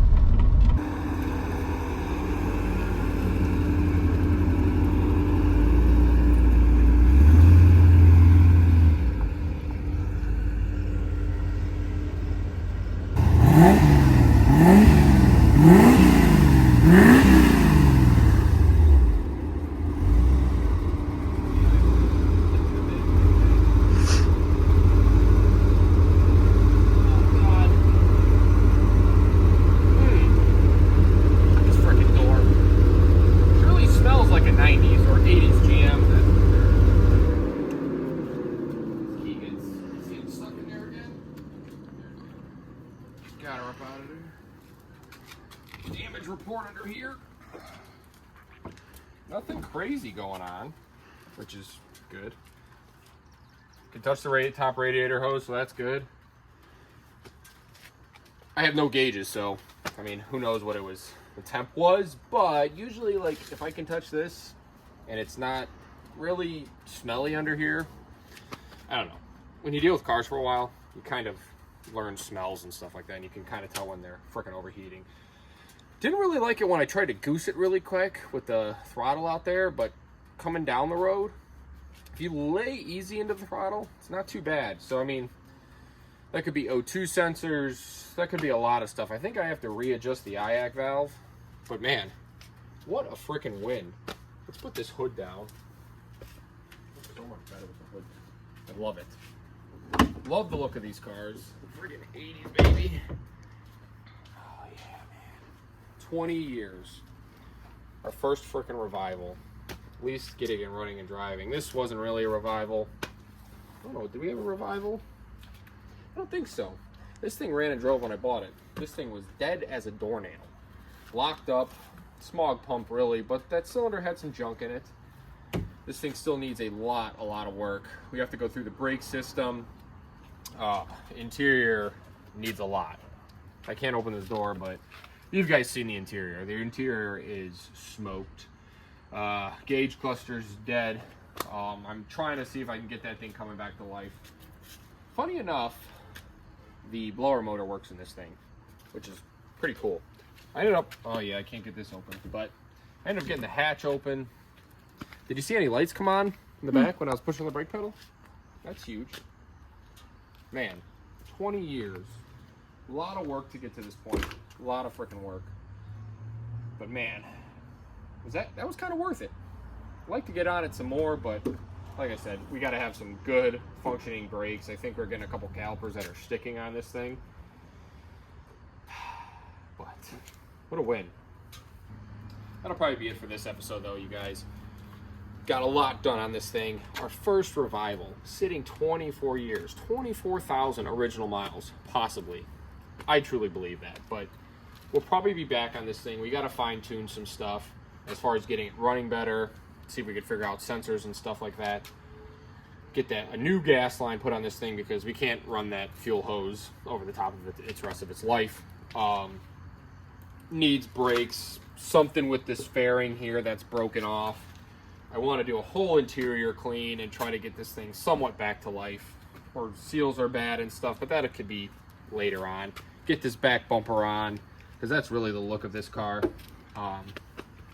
Like I said, honestly, just fine tuning and really cleaning. I love to see this car wash, buff, and polish. I think in the sunlight, it will pop.